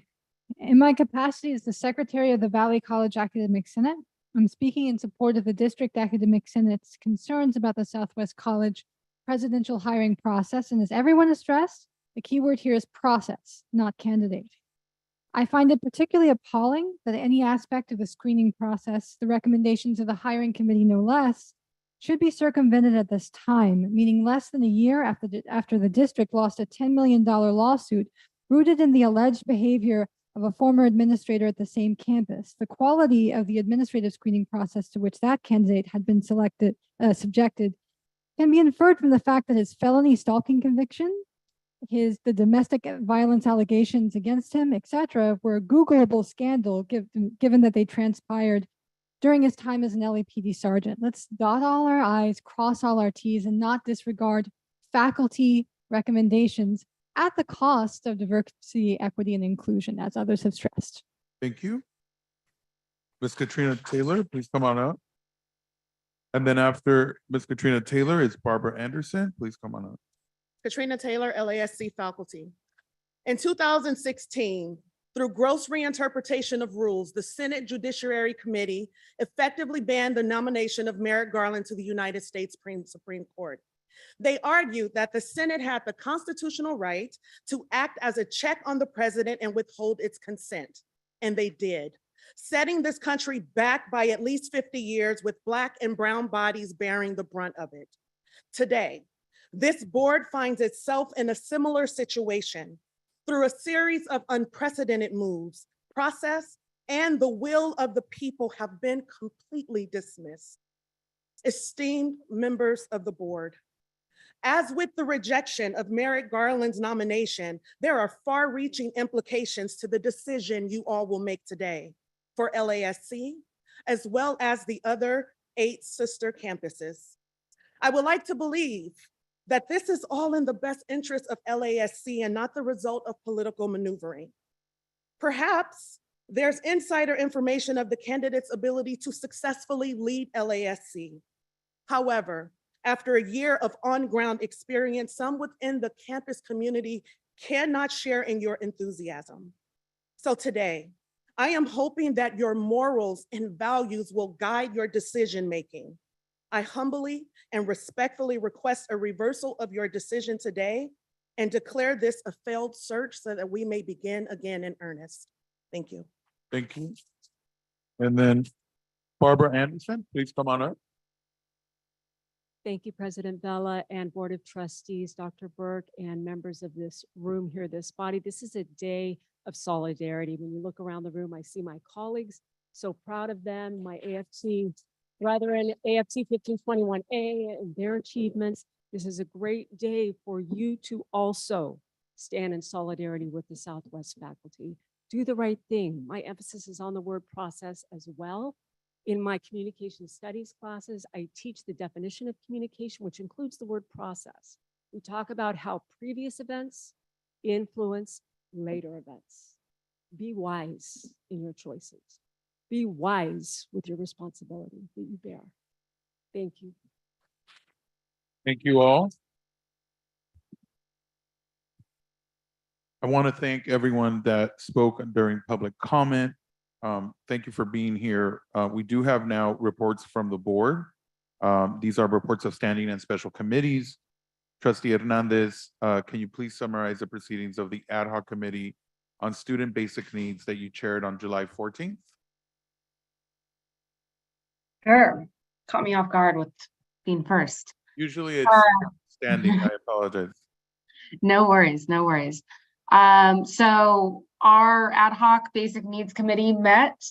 And as we've been doing for the past 2 meetings, we are inviting our service providers, our pilot housing service providers to present. This past meeting, we had LA Room and Board present on how things have been going through the pilot program, some of the challenges, some of the opportunities and ways that the district can support them more, and we can refine our pilot housing program going forward. We had Optimist Youth Housing present at the last meeting, and it's been incredibly informative in how we can continue to tweak and evolve our program. But also, it's been a really great opportunity to really think about, if the district does go forward in developing its own housing, how our service provision really should inform the design. And there's no better people to really help us and guide us through that process than service providers that do this work for a living, that are experts in this field and really know how to serve students and how to serve students that belong to vulnerable communities. So that was really informative. We had Dr. Smith, our facilities director, there too, just so that we can really start thinking about how that aligns with any future student housing efforts. And we have a whole coalition of folks that are there at the ad hoc committee, so that we can really think really critically about the comprehensive efforts that the district is undergoing to address student homelessness and student housing and student basic needs. So it was a great ad hoc committee. I would encourage anyone who is interested in that subject to tune in. We will be having another service provider presenting at our next meeting and continuing that work forward. Thank you so much. Appreciate that. Yes, Trustee Wilna. Trustee Hernandez, is there any way that in the maybe next few months we could schedule the committee a 10-minute update on some of their findings? I would be interested just to kind of know where you're headed. Yeah, I think thank you for that, Trustee Wilna. I think that would be a great opportunity, and just to align this with some of the work, not to overlap, but to align with some of the work on our facilities committee, as we think really thoughtfully about what student housing efforts look like in this district. We anticipate an RFI coming down the pipeline this fall with a potential site-specific RFP in January. I think the efforts of the Basic Needs Ad Hoc Committee can really align with BIMPOC's efforts moving forward to really make sure that any sort of effort really keeps us centered on what students' basic needs are and how they, how we best practices can show that we can really create housing developments that are really aligned with that. So yes, the answer is yes, and just let me know how we schedule that. Go about schedule. Yeah, yes, go ahead. No, I was just going to say the point of that is just to make sure that the 7 of us are on the same. Okay, yeah. Thank you. Yes, Trustee Hernandez, yes, please let me know if you have some time. Yeah, yeah, let's do that. Go ahead and do that presentation and/or update. Student Trustee Cordova, please summarize the proceedings of the Student Affairs Committee that you chaired on July 14th. Are you online? I'm right here. Oh, you moved this way. I'm sorry. I apologize. That's so good. I kept looking this way the whole time. At our SAG meeting, we were happy to discuss that there will now be 3 or more Bachelors of Arts offered at West LA, LA Valley, and LA Mission. So we're happy that the opportunity is now on us. And going back to what Trustee Hernandez said, the extension of the housing contract, we're very happy that those basic needs are being met for our students. And this wasn't discussed at the SAC meeting, but I wanted to share the event at ELAC, the legal fair that we had. We were able to shadow attorneys giving legal advice, and we were able to network. And so I just want to say thank you to ELAC and Dr. Kenneth's efforts for that event, and very opened up a lot of opportunities for us. So thank you. Thank you for all your hard work. Thank you so much. Trustee Hoffman, can you provide any updates as the board president of the California Community College Trustees, CCCT? Thank you, Chair Bella. At our last Triple CT board meeting, we held an election to replace board member Ken Brown, who passed away, and we elected Hortensia Armendariz from Imperial Community College District to be on our board, which is really great. So she's going to complete the partial term, and then she'll run again in 2024. We also had an opportunity to meet two of the new Board of Governors members, Henry Legrand and Blas Villalobos. They shared their backgrounds and areas of expertise, which I'm really kind of excited. And Trustee Buelna, you'll like this. Harry Legrand has some expertise in housing and development. So that's really great to have on the statewide Board of Governors. And board member Villalobos comes out of veteran services and is very committed toward serving our veteran students. Dr. Sonia Christian, our chancellor, has put forward Vision 2030, a roadmap for California community colleges.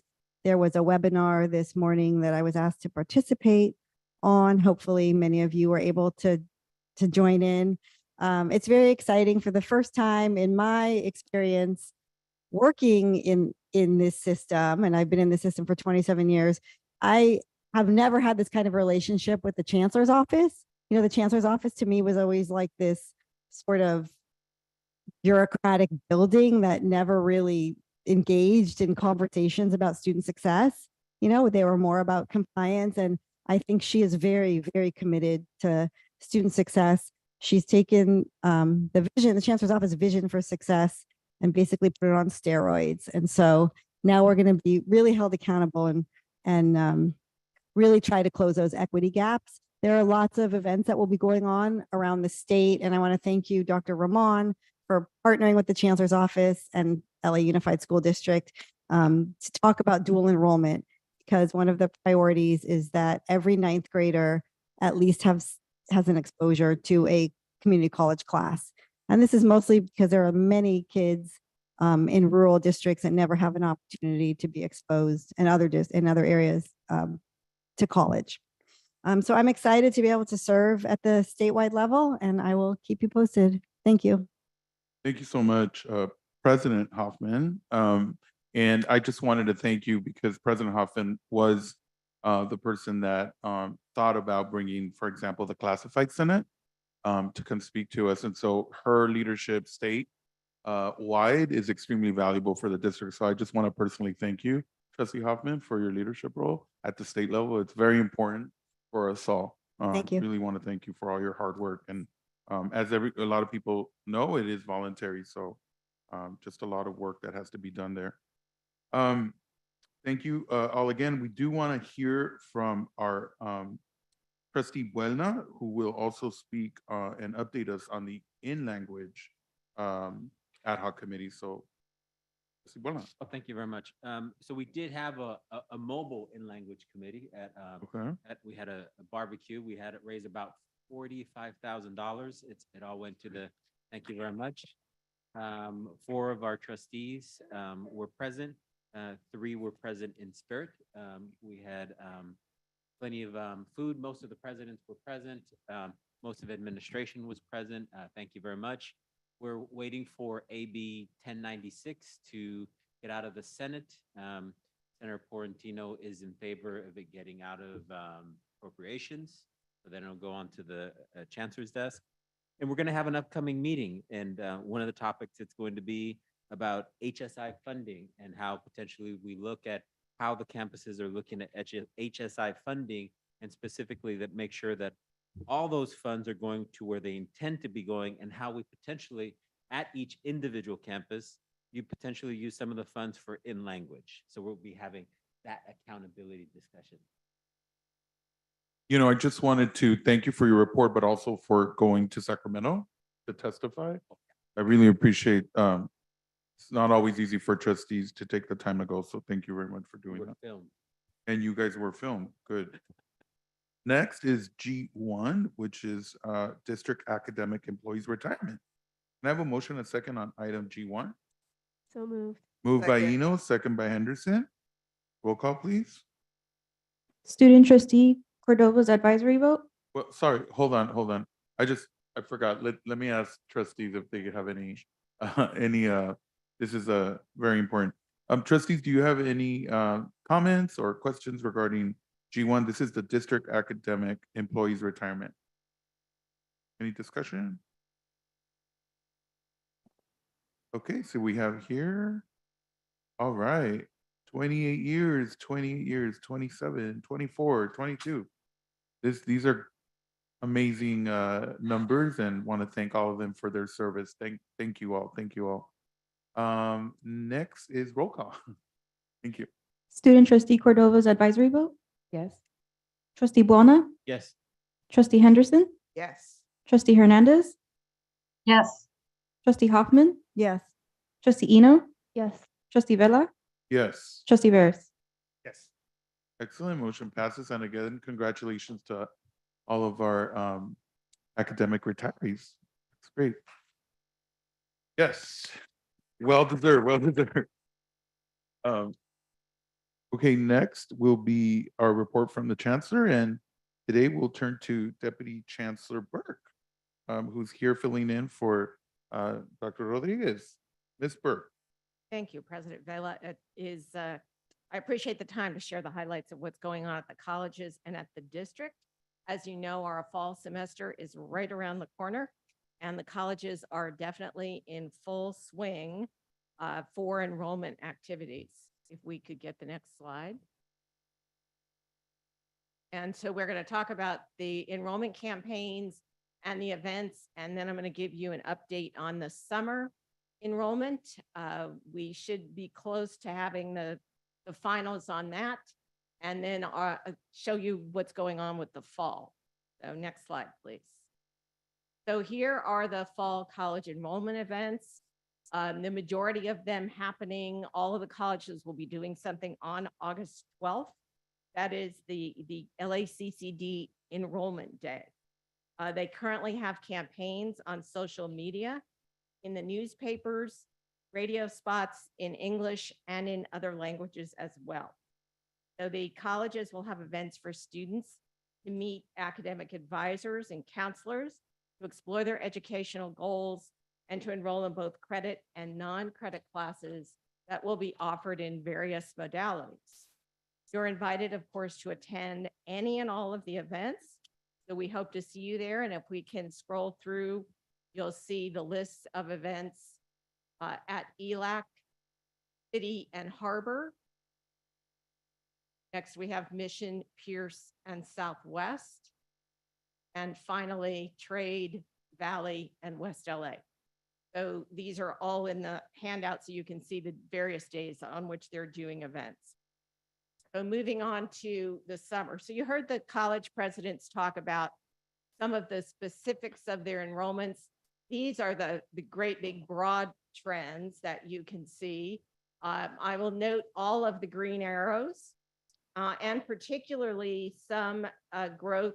We're continuing to grow overall in male enrollment. That's always a good sign. And I noticed some pretty significant growth in our 35 to 54 and 55 and older. They were much slower to come back to our colleges post-pandemic for obvious reasons. So we're seeing kind of a positive uptick in those areas. And of course, we still have strength in our under 20. So this is what we saw from the summer. So this is relative day 42. So this has most of the enrollment from the first session, and now most of the enrollment that we would have through census for the second session. And of course, our enrollment for non-credit comes in later. That's turned in at the end of the semester. Okay, moving on to, and you notice that we're up significantly. And then here's a breakdown on the class modality. You'll notice that in the summer, a significant portion of the modality is remote. That is what students prefer. And in the summers, we concentrate on the bread and butter classes, on our general education and so forth. So that's why you'll see a high number of remote. Okay, moving on to the fall. We have some pretty positive information related to fall. Also, you'll notice all the green arrows, the growth in 35 and over in those categories, under 20 at 25%. So you're seeing a pretty substantive increase in headcount, enrollment, and with only a minimal increase in the section count. So that's increasing our productivity. All of our sections are more efficient with that rate of growth in headcount and enrollment. And then you see that reflected in the enrollment divided by section. Recall that all of this is before the events we just showed you that will be happening over the next few weeks, our really big enrollment push.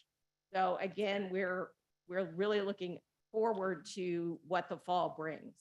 And then the next slide, again, shows you the breakdown, and the class modality you see here is much more in the 50-50 range. So we're getting back to having more in person, but then also balancing that with the remote classes that and hybrid that students still want to take. So any questions? Thank you very much. Thank you. I do. Sorry. With regard to, I know this has been an issue in the past in terms of students that have filled out applications, but have not been enrolled. And that in the past, that number's kind of varied from like 7,000 to 10,000 students. Do you have any idea of how many students have filled out applications in the process of enrollment, and on top of that, has the I forgot what it's called, where we reduced the process to enroll students, has that been helping the process along with our new website? So I would turn to the college president, or the college presidents or their representatives for response, or Vice Chancellor Abel Lopez. Do you have any data?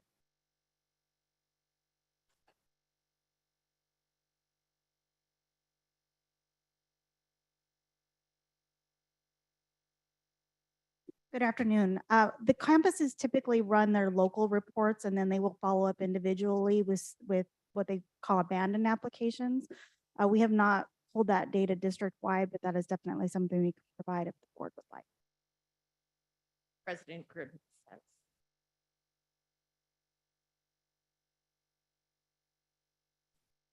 Good afternoon. I was just looking at those very data on Monday. There are always thousands of students who apply but never enroll. On Monday, we had 22,000 applicants, and clearly we didn't have 22,000 new students. So we continue to follow up with them every 2 weeks and try to convert them to enrollments. I think I didn't mean to trigger a whole No. president's reports again. I just meant, I mean, since we are an LACCD college district, I assumed that we had an understanding at the district level of how, in the aggregate, because Vice Chancellor Aldo Lopez does everything perfectly. I assumed that she had that data at her fingertips, only because I didn't think we had to go through the presidents I'm nothing wrong, love the presidents. But I just thought, I'm a little confused as to why we at the district don't have that data, since the colleges are not independent colleges, with independent boards. We could probably give you that data for the past, but the colleges have the most current. It would be good for September to know, hey, how many, I think it was LACC, something apply. Forget what it's called. Yeah, CCC apply. I mean, we spent years in the process reducing that process. It would be good by September. We should know, not having to, again, love the college presidents, but from our awesome district vice chancellors and deputy chancellors, to have that information to see how we've improved from years back. Again, not that I don't want to hear from the president, but there's more of a district staff question. That's it. Okay, thank you. Any more questions on our report? Okay, hearing none, let's go ahead and go into combined consent calendar. Board members, we now have for review the combined consent calendar for items J1 through U8. These items include consent calendar items for human resources, academic affairs, and student services, budget and finance, business and facilities. May I have a motion and a second to adopt the combined consent calendar for items J1 through U8? So moved. All right, moved by Buena, seconded by Henderson. Are there any items that require additional information or that you would like for them to be pulled for a separate vote? Anyone? Okay. Sorry, which, can you say which items again? Would you like additional information or an item pulled for separate vote? I can't hear This you. is J1 through U8, sorry. Yes, this is J1 through U8. Yeah, can we pull R7 and R8 For additional info or for separate vote? for separate vote? Okay. All right. Okay, excellent. Okay, hearing none further, roll call, please. Student trustee Cordova's advisory vote? Yes. Trustee Buona? Yes. Trustee Henderson? Yes. Trustee Hernandez? Yes. Trustee Hoffman? Yes. Trustee Eno? Yes. Trustee Vella? Yes. Trustee Veras? Yes. Okay, all right. A motion passes. Let's go ahead and go into item R7, please.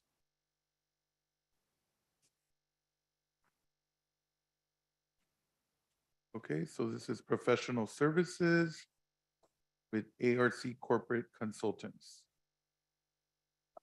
I just had a question, mainly, well, I had a question. I just wanted to know, what is a bridge contract? And does that mean that they're gonna be able to apply for the RFP as well? So are we giving them like a contract prior to an RFP? Okay, anyone from staff want to, Ms. Williams is coming up, Trustee Hernandez. Please And who are they? hold on. Yes. Good afternoon. It's a bridge contract until we get our LifeWorks EAP contract in place. We've expanded the LifeWorks contract to include these services. So once we get that up and running, we won't extend this contract. Okay, any further? Okay. Does that mean that will they be able to apply for the RFP process? We don't intend to have it be a separate contract anymore. We already have LifeWorks as an EAP provider. So it's inclusive of the LifeWorks EAP contract, where in the past it was MHN and then they went out of business. So we got this in the interim. So this is incorporated into LifeWorks. So they have a full platform and these services. Got it. Okay. And then you guys are going to conduct an RFP after that, When the LifeWorks contract expires, yes. will okay. And then will ARC corporate consultants be able to apply for the RFP? Will they be submitting a bid for the RFP? I guess we don't know, but assuming that they'll be allowed to. Yeah, they're not precluded from submitting once we go out for RFP. Okay. Okay, that's it. Okay. Any further questions from the board? Okay, hearing none, can I have a motion and a second to adopt R7? Second. Okay, moved by Vettis, seconded by Eno. All right, roll call, please. Student trustee Cordova's advisory vote? Yes. Trustee Buona? No. Trustee Henderson? Yes. Trustee Hernandez? No. Trustee Hoffman? Yes. Trustee Eno? Yes. Trustee Vella? Yes. Trustee Veras? Yes. Okay, thank you. Motion passes. Next is R8. we could put that up, please. Okay, Trustee Hernandez. Yeah, so I know this was on the agenda last meeting. And I did receive some further information about this contract, but I specifically asked, I'd like for my question from the last board meeting is how many contracts does Common Good LLC have currently with the district, and how much have we paid out to Common Good in the past few years? Because I remember that we've approved a Common Good contract previously in my time here, and I've been here about 6 months, 6 or 7 months. I never got an answer to that. Okay, anyone from our staff that's here today or online want to answer? Ms. Hernandez, Ms. Moffitt? Okay. Good afternoon, Board of Trustees. We have paid out, we have a total not to exceed amount for Common Good of $245,000, and we paid out thus far $228,000. And when you say not to exceed, what does that mean? Is that is that this contract? Is it a separate contract? Is it It's the prior 3 contracts that we had with Common Good. Okay, and when were those contracts approved? They started in September of 2020. Okay. So we're in 2023. Ms. Hernandez, you also asked if the company had currently more than one contract going on at the same time? Yes. Okay, what was that? And the answer was no. So last month, the contract expired June 30th, 2023. And so it's brought for a new contract beginning July or August 1st, 2023. Okay, to June of 24. Yes. Okay. And the not to exceed would be for this particular contract. Okay. Going through June, if it's approved, going through June 2024. Correct. Can I? Ms. Hernandez, do you have any further questions or points? Yeah, I'm confused by that because I'm looking at the item here. It says total not to exceed cost is 99,000. But what you're taking the 3 contracts and you're adding up all of their total not to succeeds. Exactly. The 3 prior contracts, the 3 that were prior to this were a total of not to exceed of the amount that I just said. Let me pull it back up. Is 200 and hold on. Yeah, 245,000. Mm-hmm. This would be 99 above that, just for this year. Just for this year. Correct. Okay. I mean, outside of just like the substance of this item, I appreciate the answers. It's really difficult to get these answers like while we are like right on the precipice of a vote. So I would ask in the future, you know, when I make a request, given that I have no staff and very little capacity in this role, you know, if we can get those questions answered prior, I'm not convinced that this is necessary, just given, you know, I haven't gotten it. I didn't get an answer until now. So this doesn't seem like it. I still don't really understand the purpose or why we absolutely need this contract. So, Ms. Hernandez, what we could do is that we could just take this at a later time, but I think what would be beneficial is to have a presentation by Common Good to either you directly or possibly to the board, if that's one. I don't want to waste people's time with that. I'm going to vote no on this. I feel like I've made these asks, and this is not something that I think warrants, for me personally, it's not like a priority of mine. It just seems that it's something that I don't have enough information on, and I've asked already once, and I'm going to vote on it. Okay, thank you, Trustee Bowen. The reason I'm an absolute vote, I don't care how much information I get, is, you know, our district staff is extremely competent. Our presidents are extremely competent. There was a story by the LA Times that the percentage of Latinos graduating is behind white significantly. And the reason that I'm bringing that up is that we, I think, don't do a very good job of understanding what's occurring at the campus level. There's a disconnect between outcomes, and we're told sometimes don't get into the weeds, it's none of your business. But the problem is that we're responsible as trustees really for every part of the district. That means outcomes.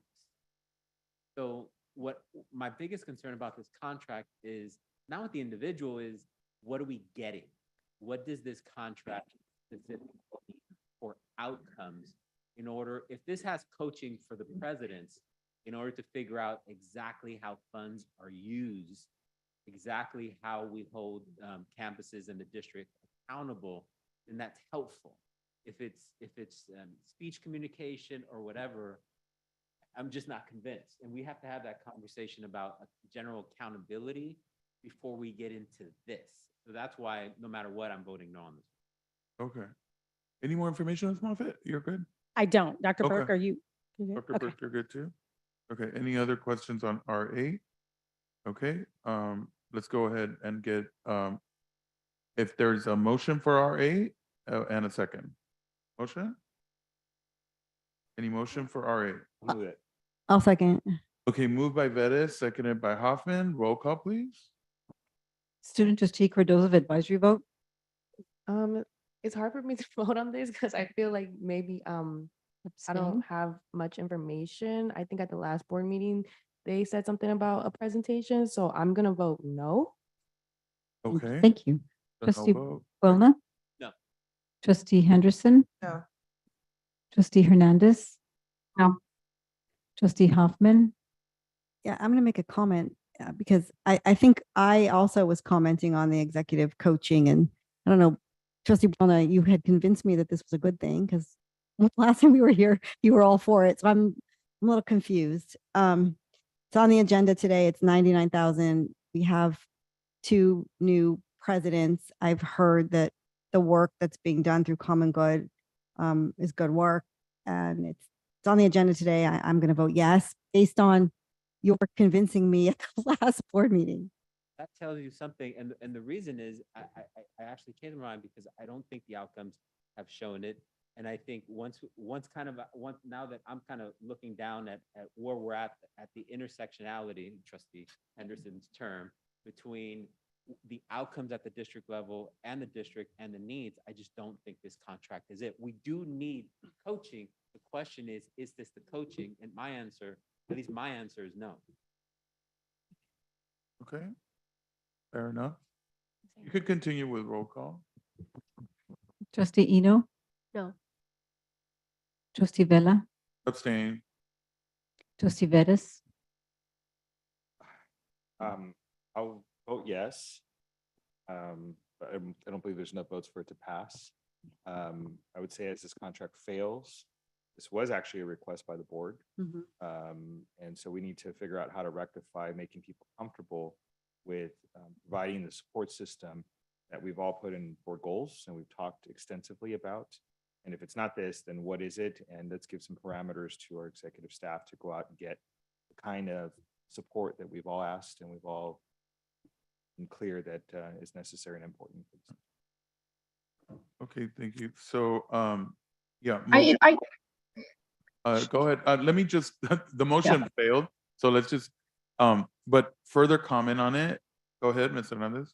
Yeah, I mean, I want to make clear like what my issue is with this item. I believe in executive coaching. I think that it can be very, very helpful. It's the substance of this item is not necessarily what bothers me so much. It's that the lack of information that we have in regards to making these decisions. As someone who's really, really new on this board, I just happen to see Common Good Executive Strategies LLC show up on our agenda pretty often, and I've only been here for about 7 months. And so I want a better understanding, because with these professional service contracts, it is very easy for us to spend money and very easy for us not to see any results. I want a better understanding of exactly what this means, because to be really frank, it seems like this might be this seems like we're passing out money to somebody that may have, retired from this district long ago. I'll just put it out there like that. And so I just want to have a better understanding of why are we using, how are we using our dollars effectively? I know that I am currently in another country right now, so I didn't pull as many items as I wanted to, but I just think that there needs to be a better process for getting information to the board. I asked questions in the last meeting, they were not answered. And honestly, I can't vote for something when I don't get those answers in a timely fashion. Okay, all right. So just really quick, for me, Ms. Burke, I would ask, just because I do believe that the board did ask for there to be professional development for our presidents. So I think the issue here is, can we look at other options, or I am going to give a chance to the Chancellor, since he's been working well with Common Good, to work with the Chancellor to provide some results-oriented information over to us. A great place would be our August 16th, I believe, special board meeting we're having. To kind of talk about that. And so I just think there's a lot of really good intent here about, the board wanting to know in particular who we might want to hire to do professional development for our college presidents, and also kind of like get information of like what's been going on and what kind of like great things are happening or not. So with that being said, I would like more information specifically on what Common Good has done. And then also if we can look at other methods of professional development strategies for our college presidents, and if that can be, wrapped up within our board goals that we're reviewing in August. I think it's in 2 weeks. Yes, August 16th, but I'm not sure. And that's my request as president of the board. Okay, let's move on. All right, business items V2 through V15. We did go ahead and pull item V1, so just FYI. So may I have a motion and a second to adopt business items V2 through V15? Moved by Buena, seconded by Henderson. Can I? Information? Yeah, go ahead, Ms. Hernandez. I was just gonna ask if there's anything you would like to further discuss or pull. Be the fly in the ointment for everything. I'd like to pull V6 and V8. V6 and V8? And V11. Okay, will that be for separate vote? Sure. Okay. Yeah, we didn't have. Okay, any others? Board? Okay, hearing none, let's do a roll call, please. Student trustee Cordova's advisory vote. Yes. Trustee Buelna. Trustee Henderson. Yes. Trustee Hernandez. Yes. Trustee Hoffman. Yes. Trustee Eno. Yes. Trustee Vella. Yes. Trustee Vettis. Yes. Okay, let's go to V6. That's authorized amendment number 1 to license agreement at ESC for additional cost of $3,327,286. Yes, Ms. Liz. So, I just had a question. So I know that this was previously approved at our last. There was an item that was previously approved at our last meeting, and I'm just confused about why did we not? Was this being added to the item that we approved on June 7th, or is this a? Trustee Hernandez, thank you very much for the question. On June 7th, we requested the board and got approval for a 1-year coverage for our Oracle licenses for our student information system. At that time, we were under negotiations with Oracle for a 3-year contract. Now we are bringing in front of you the 3-year agreement with Oracle, which allows us for better pricing and limiting the annual license increase to 4%. Typically, they have an 8% year-over-year increase. So by us agreeing to a multi-year contract, we get some reasonable discounts for our licensing for our Oracle product, which we would be purchasing next year and the following year anyway. Okay, so in the event that we didn't, that we didn't renew for an additional 2 years and we just did the 1 year that we approved, correct me if I'm wrong, the 1 year that we approved last meeting, would that mean that we would go out to a recompete? Even if we were to go to a recompete today, it would be multiple years until we would have a new system in place. The last implementation for our student information system took us 5 years to implement. So it would be very, very unlikely that we will not be renewing for the next couple of years with PeopleSoft. And the possibility of us not having a student information system, it's not tenable. Right.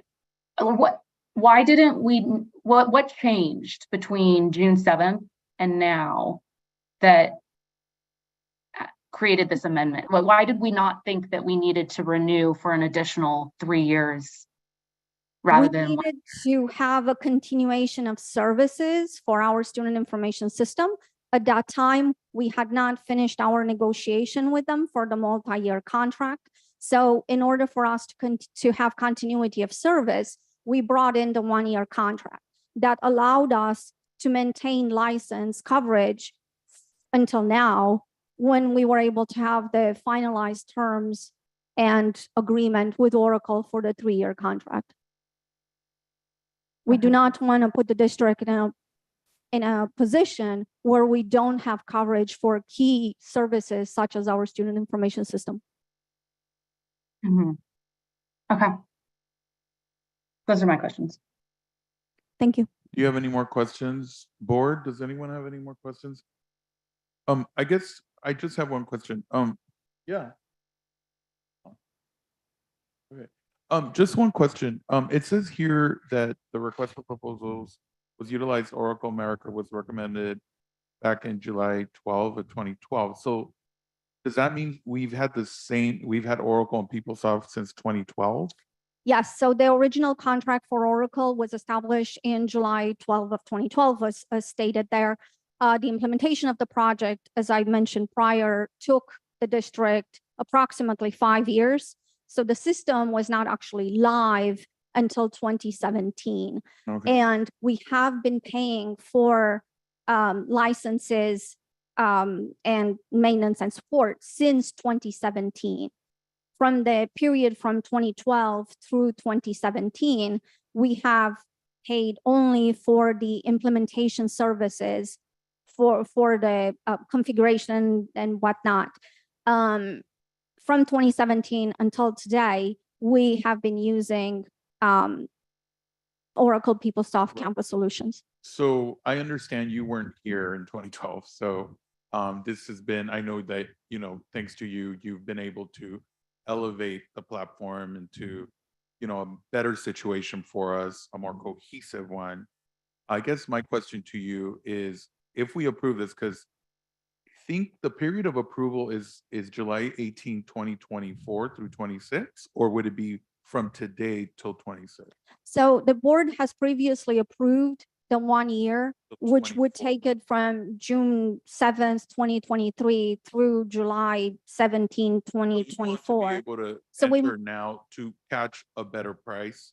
Is that really the gist of it? That really is it. So we are trying to do a multi-year agreement to guarantee the district better rates. So the 1 year was a bridge so that they could continue to negotiate to get the better price for the 3. Okay. That was why they brought the June contract, so that we didn't lose service, because it's critical. That's how our students enroll, is through the SIS system. So that was a bridge so that they could continue negotiating, get to this 3 year. Additional 2 years. Thank you, Okay. Dr. Burke. Yes, that's exactly correct.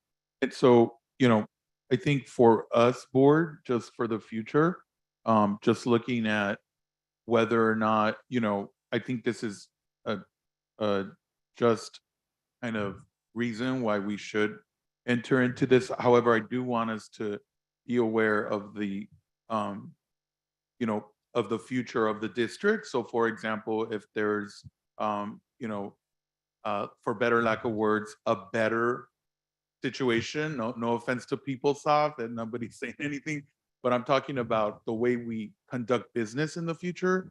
You know, we do have to take into consideration, and in the future, we will have more technology that's more robust.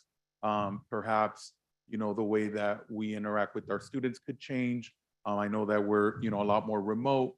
I know that we have, so all I want for us as a board is to just keep in mind that, you know, Oracle and PeopleSoft are currently what we have.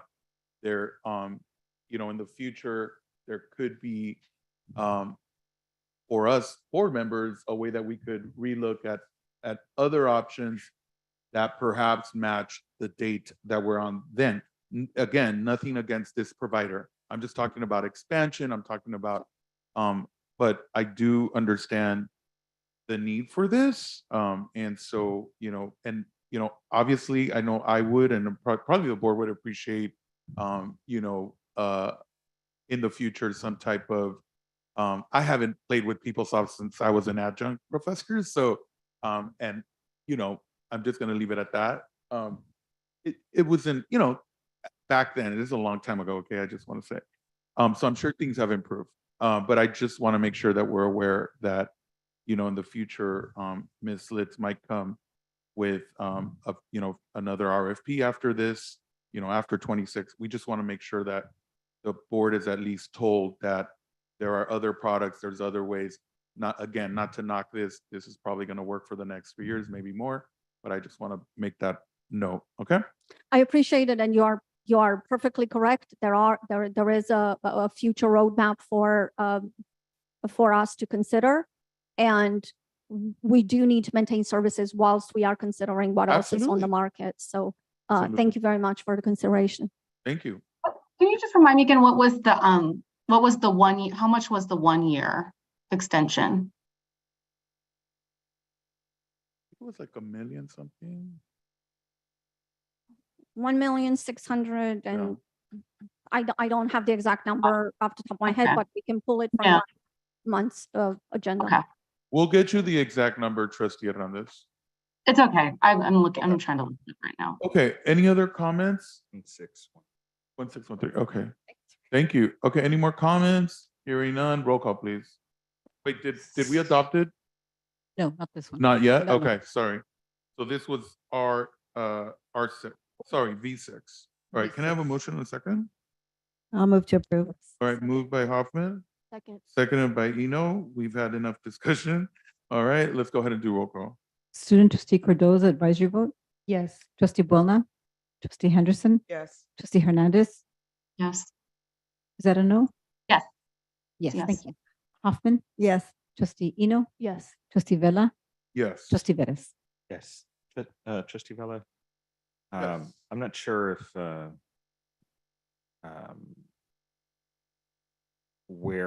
if there's a standing committee where this fits nicely, maybe it's FinPOC, maybe it's not. Because I think there's a big picture conversation. I mean, we obviously have two enterprise systems that have been challenging, I think, for a lot of years. That some of you weren't here. These things were coming direct to the board, full presentations, sometimes in closed session. That had a number of moving parts. But I know as we're having this conversation about PeopleSoft, obviously we also have the other enterprise system as well. And I think this is it was a little bit of a dialogue in the bond conversation. But I think, you know, perhaps maybe this is something that either we should do in one of the committees or create a special, you know, ad hoc to really start having this as a deeper dive. I think that's great. Chancellor Litz, you want to? We are preparing a presentation for IESS for the September session. If the board would prefer that we have a committee of a whole or presented in another format in addition to IESS, we can also do that. I only say that because some of it is bond related and some of it is functionary in terms of the process. So maybe it is best for a committee of a whole because it bridges a couple of our committees. It doesn't fit. It might fit just better as a comprehensive presentation for all of us. Absolutely. And Ms. Litz, you know, I just implore you. Oh, go ahead, Ms. Hoffman. Go ahead. Yeah, before you leave the podium, you know, there's a lot of talk right now at the state level. I don't know if you're on, and Yes. if you have a professional association, good, for a common ERP system. So I think this board would probably like to hear more about that. It kind of scares me. I don't know how you even move to that. So if we could have a presentation on that too, that'd be great. Absolutely. We'll include a couple of slides on that as part of the presentation as well. We are definitely engaged with the State Chancellor's office as part of that survey and discovery. We have been involved in their previous 3 surveys and discoveries over the last 3 years to that goal. There is a lot of concern, but there is good intent behind it as well. So we remain a partner to the State Chancellor's office in their discovery. Great, thanks. So yeah, I would like to request a committee of the whole on this, Chair Vella. Yeah, Thanks. that'd be fantastic. Thank you. And you have a great chair of ISS who's gonna also weigh in. So thank you though. That's a great idea. Okay, motion passes. Next is item V8, ratify amendment number 4 to renew the agreement at ESC for total of. But yeah, I had just one question. When was amendment 3? When did we vote on that? Because I thought we just voted on that in in the last 6 months for the 400,000. I was just.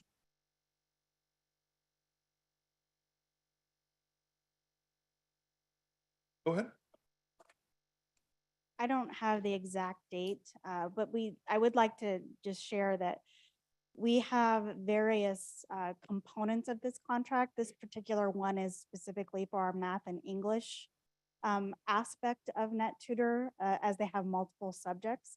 We have a committee for AB 705 and 1705 that is primarily made up of faculty, and they recommended that we enter into this contract to ensure that our students have access to tutoring 24/7.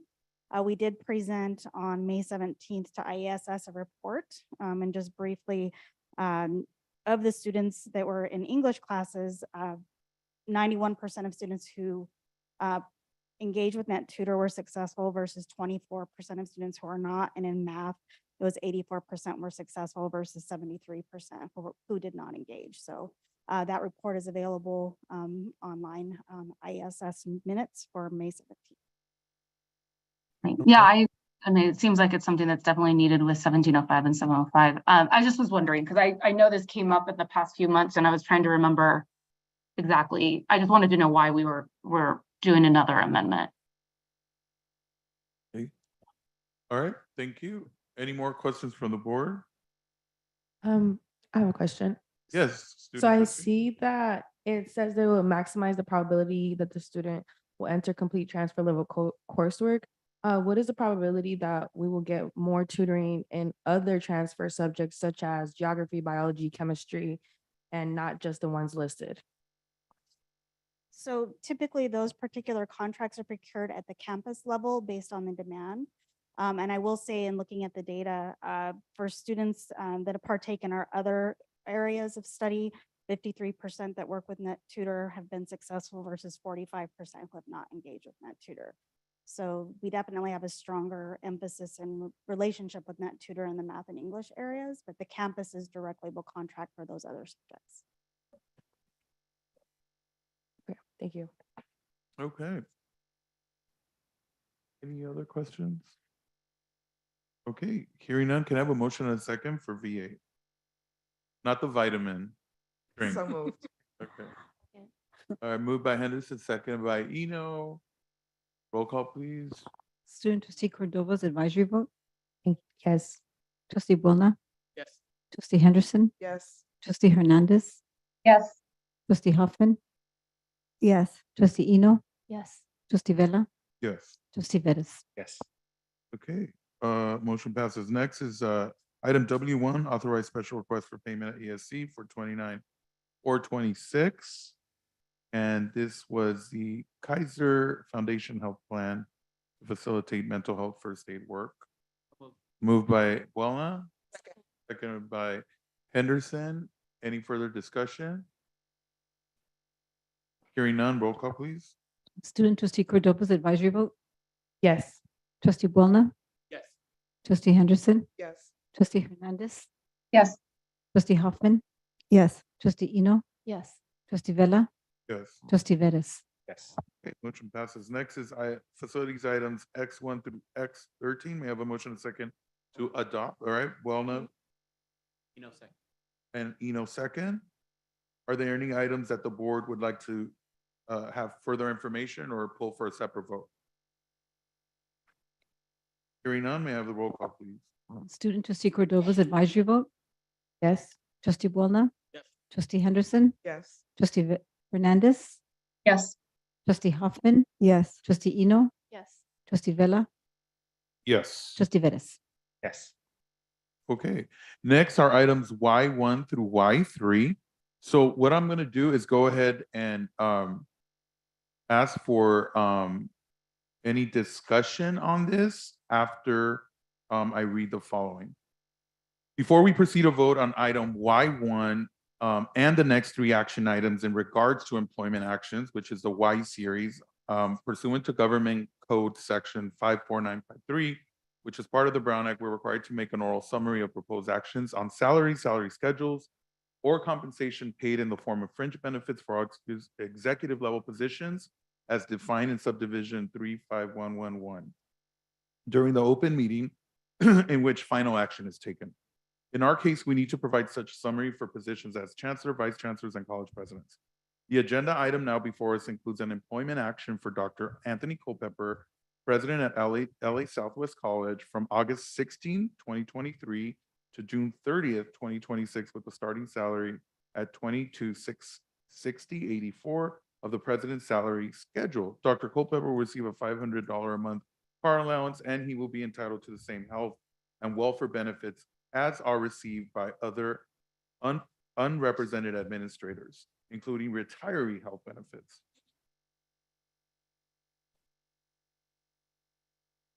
Okay. So again, we're going to go ahead and have discussion after we have a motion and a second on Y1. Excuse me really quick.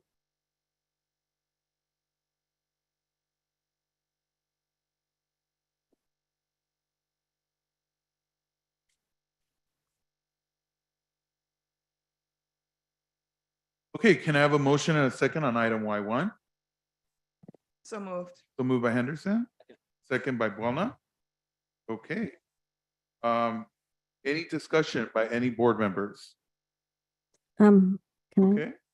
So we're gonna start over here with Hoffman, then anyone else?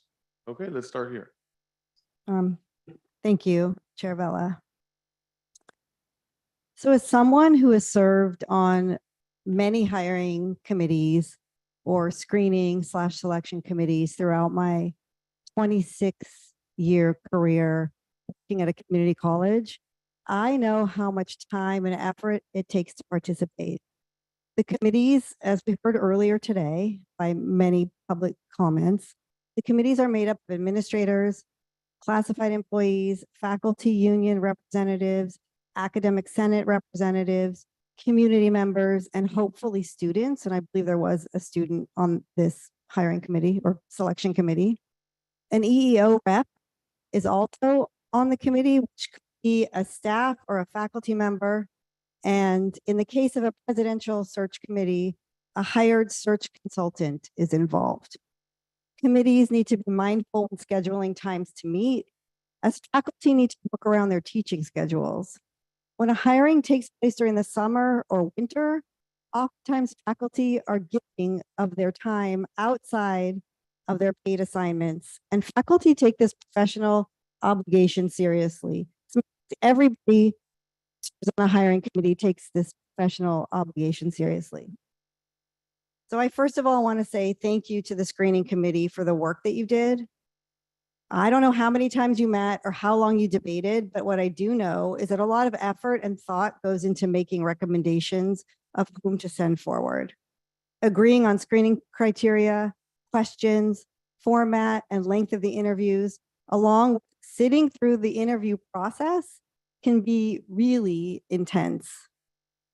Committee members have access to people's personal and professional information and basically their entire career histories. And that's a big responsibility. I appreciate the professionalism and confidentiality required of this task. Oh, my method. Okay, thank you. And I, as a trustee, want to thank you. I also want to say that one of the reasons I love this district and one of the reasons why I ran for this board in 2015 was because of the long history and reputation of LACCD as an institution that values participatory decision-making and shared governance. Collegial consultation, whether or not we agree on the issues or the outcome, is everything to me. I have known Dr. Anthony Culpepper for the past 6 years. Many of you know that he was a colleague of mine at Glendale Community College, and I want you to know, Dr. Culpepper, that my vote today is not personal, nor is it a reflection on your commitment to LA Southwest College, your performance, or your qualifications. I actually want to personally thank you for your service as the interim president of Southwest College for the past year. But I am publicly telling you right now, I cannot support this recommendation that is before us today. It's really hard for me. I'm very uncomfortable with the actions taken by this board to completely disregard the work of a 19-person presidential selection committee. It is a very dark day in this district when the board exercises its ultimate power and authority, which I understand is our right to do, without any consideration or regard for constituency groups represented by the individuals on the presidential selection committee. I literally had hundreds of emails flooding my inbox, not only concerned about what happened with this particular process, but what will happen moving forward. It is a very dark day in this district when we have to take a vote like this in public, as this doesn't bode well for anybody. This is, whatever the outcome is today, doesn't feel good on either side. It is a very dark day in this district. I deeply value the work of our faculty and staff, and we rely on our faculty and staff to carry out the vision that we, the board, have set forth for our students and their success. Losing the trust and respect over something as basic and routine as a search and selection process for a college president may cost us more than we realize right now. I want to remind everyone that administrators come and go. Board members come and go. As a matter of fact, this board was not this board when I was elected in 2015. I'm the only person here from 2015 on this board. Faculty and staff spend more time in their careers with this district and in their positions than any of us on this dais or any of us in administrative positions. I've been on the board for 8 years. We have had 26, I counted them because I included interims and acting. We have had 26 college presidents in 8 years, and I've approved the hiring of 11 permanent presidents, not including the one on the agenda today, which makes number 12. And I feel that when we bypass a process that is intended to be transparent and inclusive, the ones that have the most to lose are our students. The friction and hostility that I feel in this room today distracts us from the real work and takes away from the work we're trying to do to close equity gaps and move students towards completing their goals. And this is not comfortable or easy for me, and I hope we never have to be in this situation again. And so those are my comments, and I intend to vote no on this recommendation. Thank you, Ms. Hoffman. Besides voting no, is there any type of amendment that you would like on this, or any type of like altruistic solution? No, I'm voting no on this. Okay, so not like go back, nothing? I don't know if that's something that we can do from the dais. I'm just asking. Yep. Okay, thank you. All right, Tristina? Hello, thank you, Trustee Hoffman. I agree with a lot of what you said. I'm also really uncomfortable with the irregularities in the process and how it was rolled out. I can't seem to reconcile from the answers I received and how we veered from the participatory governance structure, and that's why I'm also voting no on this item.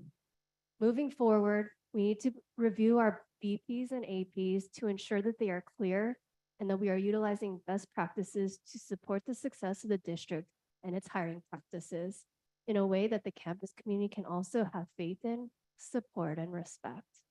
That's it. And you don't have any future request of how this could be handled? Yeah, so I mean, my future recommendation is that we really review our board policies and administrative policies to ensure that on both ends, we know what's within our jurisdiction and the communities that serve on these hiring committees to hopefully avoid logistical challenges like the one that we're faced upon right now. Okay. Okay, thank you so much. Next, Vice President Henderson. With due respect to my colleagues, faculty that are here today, I truly respect your decisions, but I am a member of this community that LA Southwest College is in.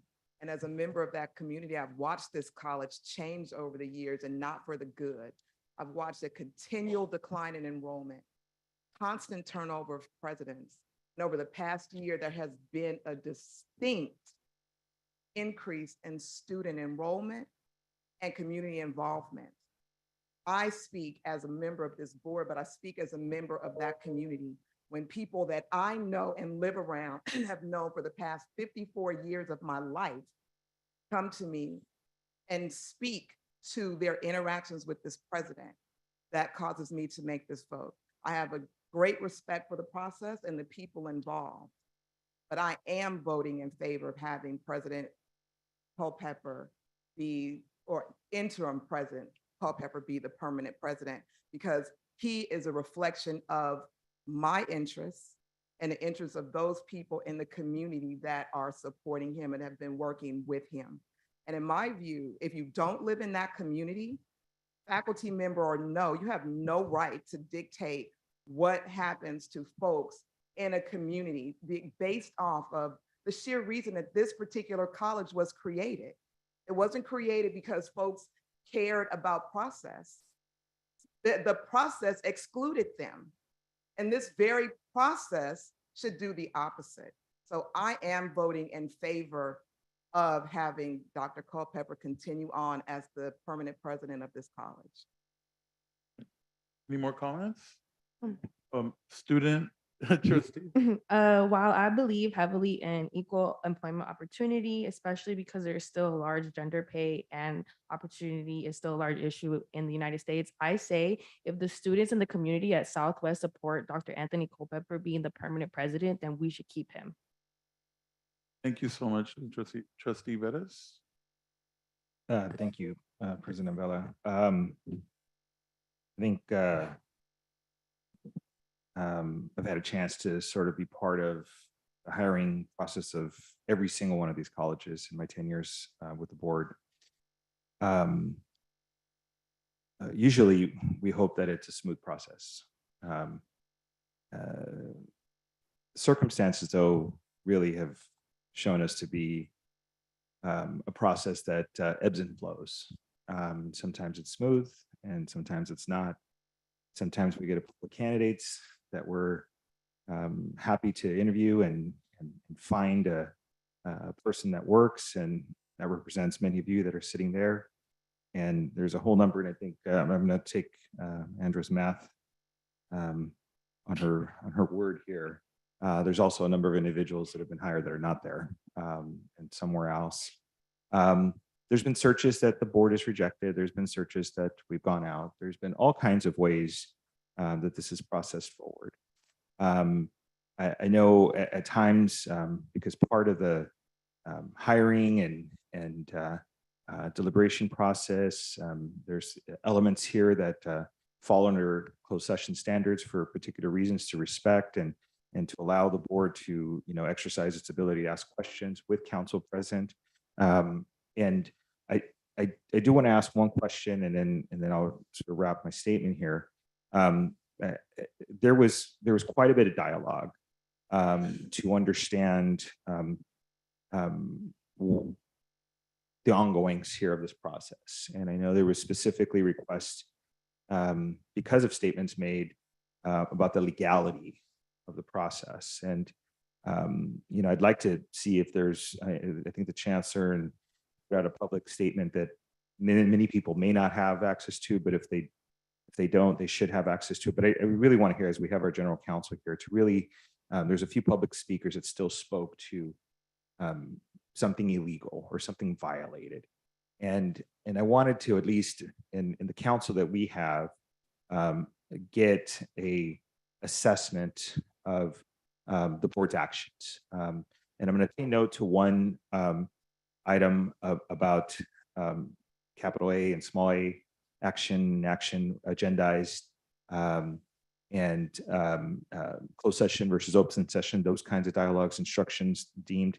But can we hear from our general counsel and provide an assessment of the legality and whether any violations or things that were not in line with our board policy and essentially the law, which we have to adhere to, took place and occurred?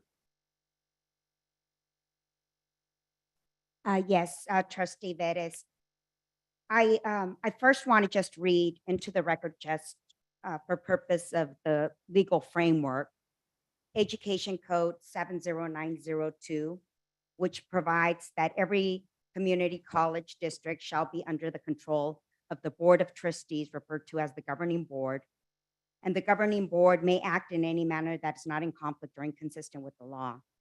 In terms of the role of the college community, Education Code 70902, subsection 7 provides that the governing board shall establish procedures that are consistent with minimum standards established by the Board of Governors to ensure faculty, staff, and students the opportunity to express their opinions at the campus level, to ensure that these opinions are given every reasonable consideration, and to ensure the right to participate effectively in district and college governance, and to ensure the right of the academic senate to assume primary responsibility for making recommendations in the areas of curriculum and academic standards. And so the issues related to the hiring, as I think was made by the individuals on both sides of this argument, are clear that it is ultimately the board's authority to make the decision. The board did so pursuant to a board rule that was adopted pursuant to the state law that was approved by all the stakeholders in joint governance.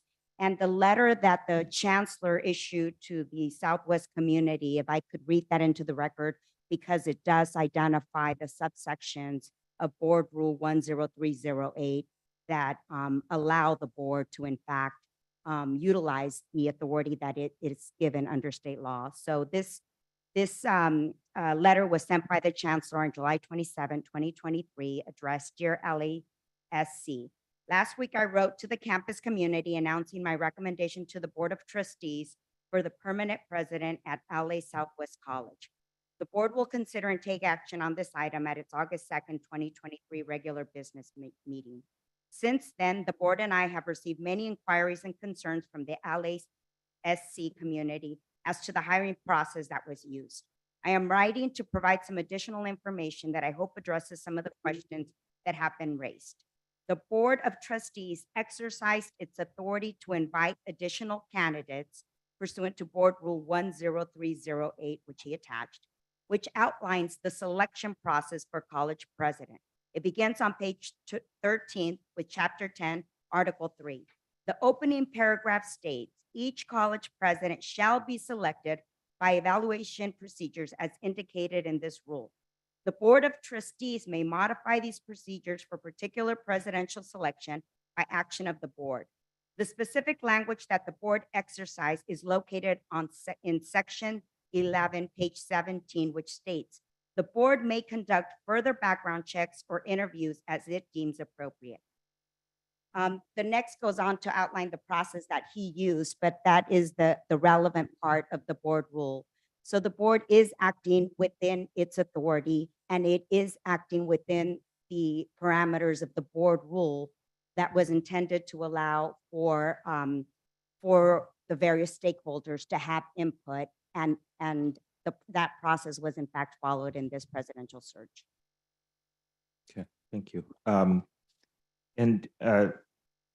Look, I guess I'll make a few observations in a sense where I've heard a lot of statements about it's not personal. Clearly, this is very personal. We're very connected, emotionally invested. The community and the frustrations over the years are something that I take very seriously. I know my colleagues here, we've discussed this quite a bit and have redoubled our efforts to ensure that this college can be a success and a necessary beacon for that community. You know, this district's not necessarily, and the members that are here are not shy about expressing their opinions. I've heard in many other search processes, clear issues with candidates, clear concerns raised. I've not heard one single concern raised to Dr. Culpepper. And I have heard quite a bit though on interpretation. I've heard quite a bit on process. I do think that at some point we should consider being very clear with our policies, and so that there is no ambiguity when it comes to interpretation. So there's no ambiguity. I can't, in looking at the documents, looking at the materials, asking the legal process, I can't find any reason to declare a failed search, because I can't. In other cases, we have done just that as a board, but I can't find one here. What I can find, and what I am hearing loud and clear, is lots of concerns about interpretation, lots of concerns about process, lots of ambiguity. And I do think, as whatever the final outcome of today's vote is that I think we need to make a firm commitment to be certainly connected to our participatory governance process, and to ensure that we can find a policy and process that can be clear of ambiguity, that doesn't have to come to these points where nobody can indicate what's wrong and we're debating a policy that feels like it's got two different ways of looking at it. So I hope we can find a good concern. I've seen in all the correspondence sent, I do think I would have preferred to see this purely a celebration day. But there's lots of important work that needs to take place at Southwest College. And, you know, I'm concerned about delaying it, and I'm eager to support it and double down like the board has committed to in several of our conversations. Our board retreats have taken quite a bit of effort to look at our executive team. I know you can see this energy that we had to talk about, you know, coaching and support systems, because it is important to have an administration and presidents that can perform at high levels, not only for our staff and faculty, but for the community at large. So, Thank you, Trustee Vettis. Anyone else? Can I make a few comments? Trustee Hernandez, yes, please. I just want to say, I'm really moved by Trustee Henderson's comments. And to quote, I believe it was Dallas Fowler's public comment, I do not live south of Manchester, and I'm very conscious and aware that I don't have roots in this community, but it's within my personal principles to make space for those that do, and do have that lived experience and do have those connections, and do have really more of a breadth to talk about, you know, this community. But what I do know is that I've gotten a lot of emails and calls from the community in support of Dr. Anthony Culpepper. And I know that within the short period of time that I've been on this board, I've been reading these enrollment reports every month, and Southwest College is, you know, absolutely one of the most enrollment challenged campuses, but this is a campus who has seen enrollments just in this past summer program that's at 104% from 2022 and 107% of enrollment from summer of 2021. And to me, those are real metrics. It's not a persuasive argument that's made in an employment interview. And I know that in those real metrics, I've had the opportunity to get to know Dr. Culpepper in this role. I've toured the campus with him. I've been impressed with his professionalism and his poise. And, you know, as Trustee Veras said, it's not personal, but in making the best decision that I can make today with the information before me, I'm voting to approve his employment contract today. Trustee Hernandez. I just wanted to, before we take the vote, I just wanted to say that, you know, there really, In closed session, I'm also the board president, so, when we discuss this item, it really wasn't, and the intent wasn't to bypass anybody. I was just asking, like, why Dr. Culpepper wasn't part of the people we were going to interview. And that was it. And then I was like, well, can we? It was very kind of innocent, like, we like him, he's doing a good job. And then it turned to all of this, and that's sad because we're divided. But I can tell you that the intention wasn't there from this board. And contrary to what people have said tonight, this board still cares a lot about what the community says. But just like I don't go and reach into who you hire as tenured faculty in your hiring committees, I would expect the same respect to let us also have a little bit of say as to who the board thinks, especially someone who's been doing a good job there for a year.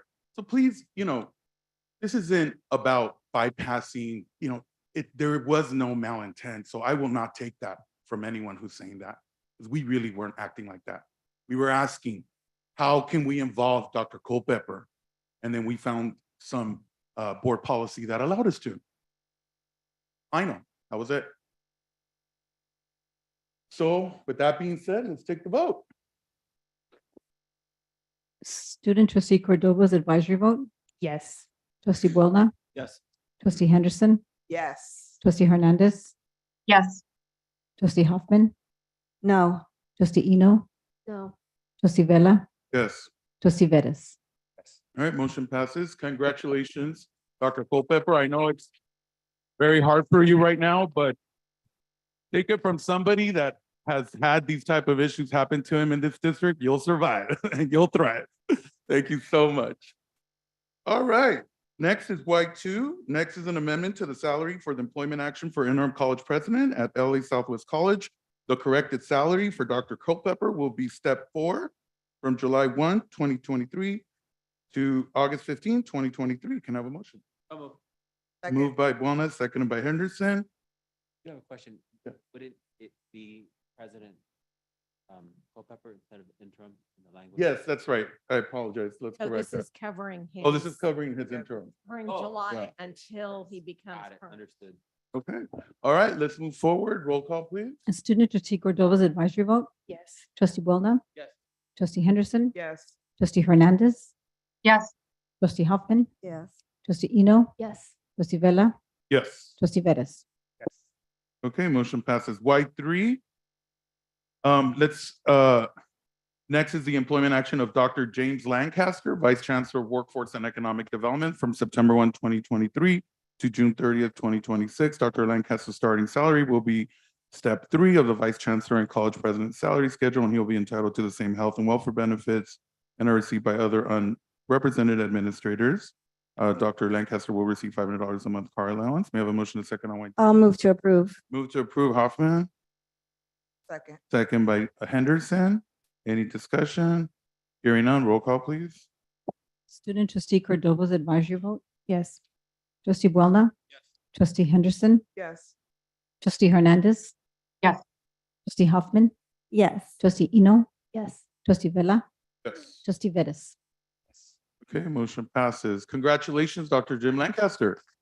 Very, very well. Look forward to working with you. Okay, item Z1. Next will recommendations from the Chancellor. Deputy Chancellor Burke, would you please provide brief explanation on the next 2 action items? Yes, the first item is a revision of Board Policy 3433. This is a second reading for your consideration. The second item on the list is to appoint Dr. James Lancaster, whose contract you just approved, to be the board's representative to the Los Angeles Regional Consortium for Adult Education. So that requires a specific board action. Oh, wonderful. Okay. May I have a motion and a second on item Z1? So moved. All right. Moved by Second. Henderson, Second. Oh. second by Eno. Roll call. Any discussion? Roll call, please. Student trustee Cordova's advisory vote. Yes. Trustee Boulna. Not present. Trustee Henderson. Yes. Trustee Hernandez. Yes. Trustee Hoffman. Yes. Trustee Eno. Yes. Trustee Vella. Yes. Trustee Vettis. Yes. Okay, motion passes. Item Z2, the LA Regional Adult Education Consortium rep. May I have a motion on item Z2? So moved. Moved by Henderson, Second. second by Eno. Any discussion? Hearing none, roll call, please. Student trustee Cordova, advisory vote. Yes. Trustee Boulna, not present. Trustee Henderson, Yes. trustee Hernandez, Yes. trustee Hoffman, Yes. trustee Eno, Yes. trustee Vella, Yes. trustee Vettis. Okay, motion passes. Item AA1, this is emerging resolution for remediation of flood damage areas at LA Valley College. May I have a motion and a second on AA1? Second. Moved by Henderson, seconded by Eno. Any discussion? And I want to note that this does take 6 affirmative votes, supermajority. Okay, hearing none, roll call, please. Student trustee Cordova's advisory vote. Yes. Trustee Boulna, not present. Trustee Henderson, trustee Hernandez, Yes. trustee Hoffman, Yes. trustee Eno, Yes. trustee Vella, Yes. trustee Vettis, Yes. trustee Boulna, since you're here, voting on. Item AA1. I heard it coming in. He heard. So your vote? Yes. Yes. Perfect, thank you. Good ears. Okay. All right, motion passes with the majority vote. Next is public hearing. So on item BB1, the next item is a resolution approving the relocation or covering in place of sculptures currently located at Cleveland Park at LA Pierce College. We've heard of this one again. The project proposes to relocate or cover and place 12 concrete and wood sculptures that were previously located at the Old Trappers Lodge in Sun Valley. The board will hold a public hearing. I now open the public hearing. Okay. I don't have any here. Okay, I will, oh, are you talking about Pierce College and the statutes? Okay. Okay, so we're not hearing from any public. I'm gonna go ahead and close the public hearing on the statutes. I don't need a vote on this, do we? You do. Oh, we do? Okay, let's go ahead and vote on BB1. And a motion and second, please? I'm sorry, President Vella, the item to vote is number 4. I'm sorry. Oh, got it. Yeah. So BB4? We already did the opening, the public, and now we're in, Okay. we closed it, now we're in item 4. There it is. Thank you. Okay, may I now have a motion and a second on the resolution approving the relocation and covering in place of the sculptures? We just closed the public hearing. Moved by, second by Henderson. Any discussion? All right. President Vella, if Yes. you could please read, or if we could also include as the motion that this action is taking place pursuant to a categorical exemption under CEQA, section 15301 and 1561, paragraph Oh, yes. B3. Thank you. We will note what you just said. Okay, thank you. Okay, now roll call, please. Student trustee Cordova's advisory vote. Yes. Trustee Boulna, trustee Henderson, Yes. trustee Hernandez, Yes. trustee Hoffman, Yes. trustee Eno, Yes. trustee Vella, Yes. trustee Vettis. All right, motion passes, so we will move them. Excellent. Item CC, announcements and indications of future proposed action items by members of the Board of Trustees. Anyone to my right? I do. Trustee Boulna, please go ahead. Thank you very much. I sent trustee, can you hear me? President Vella, you and trustee Henderson and Chancellor an email. I'd like to have a few items discussed. One is facilities governance. And what do I mean by that? So a few years ago, Vice Chancellor Litz's position, I just wanted to make sure she was. We had a large discussion with regard to governance and in the kind of the interconnectedness between the campuses and the district. And we did that because we saw a disconnect between what we were doing in governance. What I'm asking is for a discussion with regard to facilities governance. I think at the last board meeting, I think it was the budget committee, there was a report on a lot of lapses at the campuses. In looking at the report, I think there's we have to have a conversation about what's the role of the campus facilities and what's the district's responsibility in monitoring.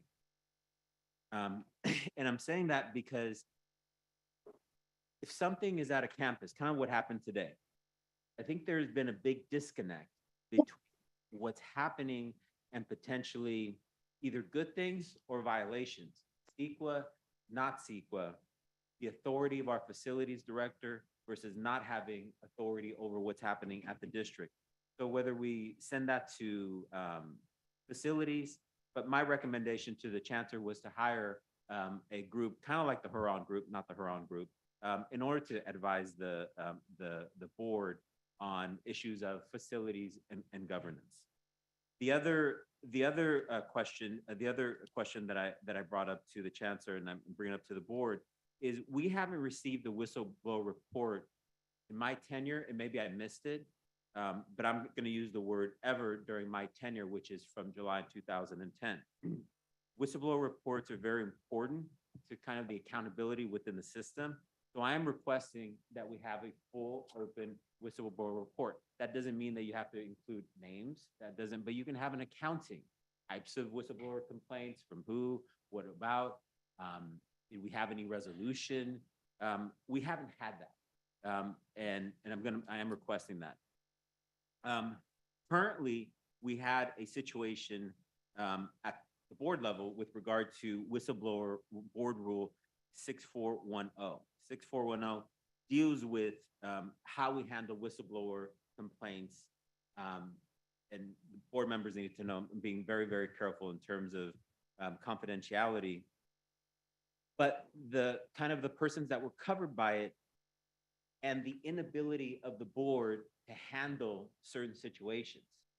I am working with Deputy Chancellor Burke on that because as we're dealing with whistleblower and accountability systems, if you have folks within the system that don't have an accountability to anyone making decisions that supposedly are for the district with other outside entities,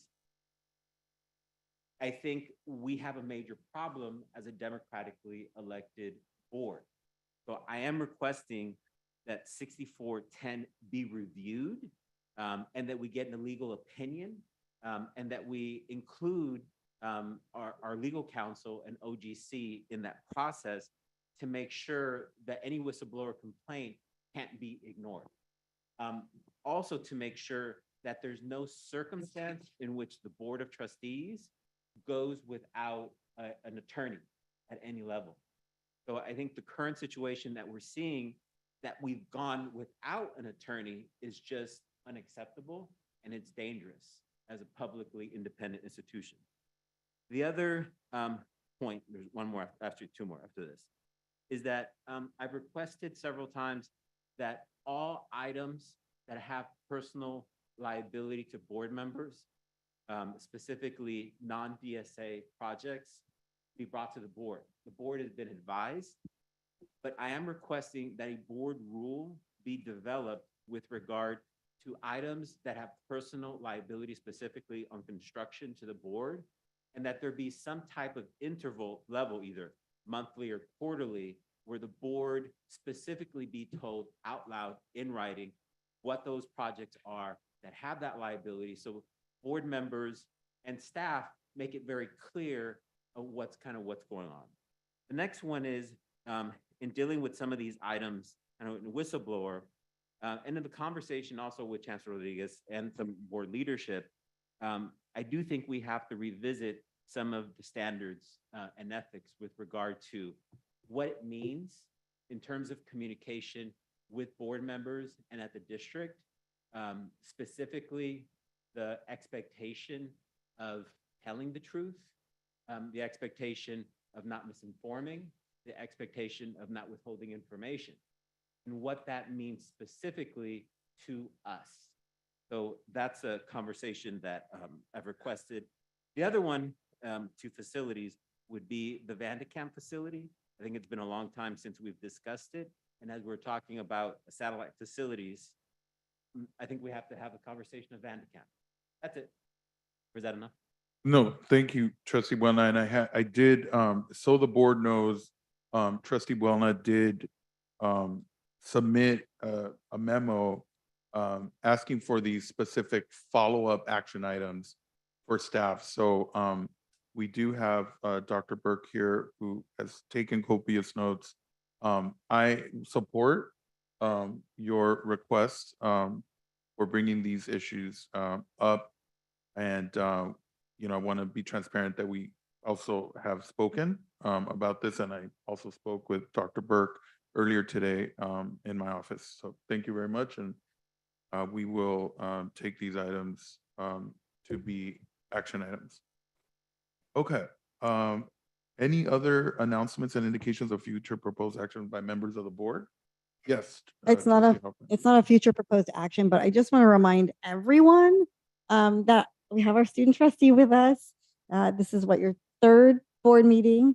But when you all send us emails and information, I often see the entire board is copied, but student trustee Cordova is not listed on there. So I just want to remind everyone that she is part of our board. She's our student. She gets to take her advisory vote first. And I think sometimes she's at a disadvantage, especially if there's been a conversation going on through email, which there was with a couple of these items. I did my best to explain from the dais, but it was a little difficult. And so if we can remember to include her when you're including the board, we would all appreciate it. Thank you. Thank you, trustee Hoffman. All right, hearing none. Let's go on to public comment on matters not on the agenda. Let me see. Okay, that's item DD1. So when I say your name, if you could unmute yourself, Sheila Wright on Zoom. Sheila? Hello and good afternoon. Can you hear me? Yes, we can. Okay. Good afternoon, members of the Board of Trustees. I'm a retiree. I requested to participate in the public comment section of the board agenda today as a follow-up to my request for assistance from the board, which was presented at the June 7th meeting under item FF public comment. My request for assistance for the restoral of my sick time and vacation time as a result of participating in the good faith interactive process for my request for an ADA accommodation at Los Angeles City College to continue to work remotely. I must respectfully state that this isn't a complaint, but a request for assistance. I didn't arbitrarily come to the Board of Trustees. It wasn't until I reached out to the tiers of leadership, I was referred to the board for the next step for assistance. On June 7th, I read my prepared statement to the board. Mr. David Villa, board president, acknowledged my public comment and stated that I was heard loud and clear. Mr. Villa stated that Chancellor Francisco Rodriguez was sitting next to him and President Mary Gallagher was present too. Mr. Villa summarized by stating that the Chancellor will follow up with President Gallagher and get back to me. A couple of weeks later, since I didn't receive a response as directed, I reached out to the Office of the Chancellor. I spoke to Sui in the Office of the Chancellor on June the 22nd. She informed me that she would send an email to the Chancellor and President Gallagher and to wait at least 3 to 4 days for a response. I didn't receive a response. I followed up again on June 26th. Sui informed me that she would send another email to both. On June 27th, I received a call from a representative from President Gallagher. On June 29th, I received another message stating President Gallagher will be reviewing my case and wanted to confirm my email address to expect an email from her within 10 business days. Since the updated communication was close to the July 5th board meeting, I didn't request to present during public comment due to the promised 10-day window. A month later, I received an email this past Saturday, July the 29th, denying my request from President Gallagher. Since the response was just received on Saturday, I didn't have enough time to provide additional supporting documentation for my request to restore my sick time and vacation time to meet the deadline for the upcoming August board meeting. If I had known while waiting for a response within the promised 10-day business days, I would have been able to gather additional documentation. Ms. Wright, do you mind wrapping up, please? Yes, I will. I have 3 sentences. Thank you, President. I have attached a letter from President Gallagher that outlines the specific criteria for ADA accommodation process. Board of Trustees, I followed the process as requested, and it was submitted and approved by the ADA Accommodation Committee from the district and also from LACC. And is stored at the district to maintain confidentiality. I'm respectfully coming again because I need assistance, please. Where do I go from here? And the last sentence on the letter from President Gallagher states, and I quote, should the ADA accommodation of remote work be approved, your time will be restored. I don't know what else to do. Thank you, Ms. Wright. And I believe that Dr. Kathleen Burke is here today. She is taking the place of Dr. Francisco Rodriguez, and she will follow up with you. We have your information.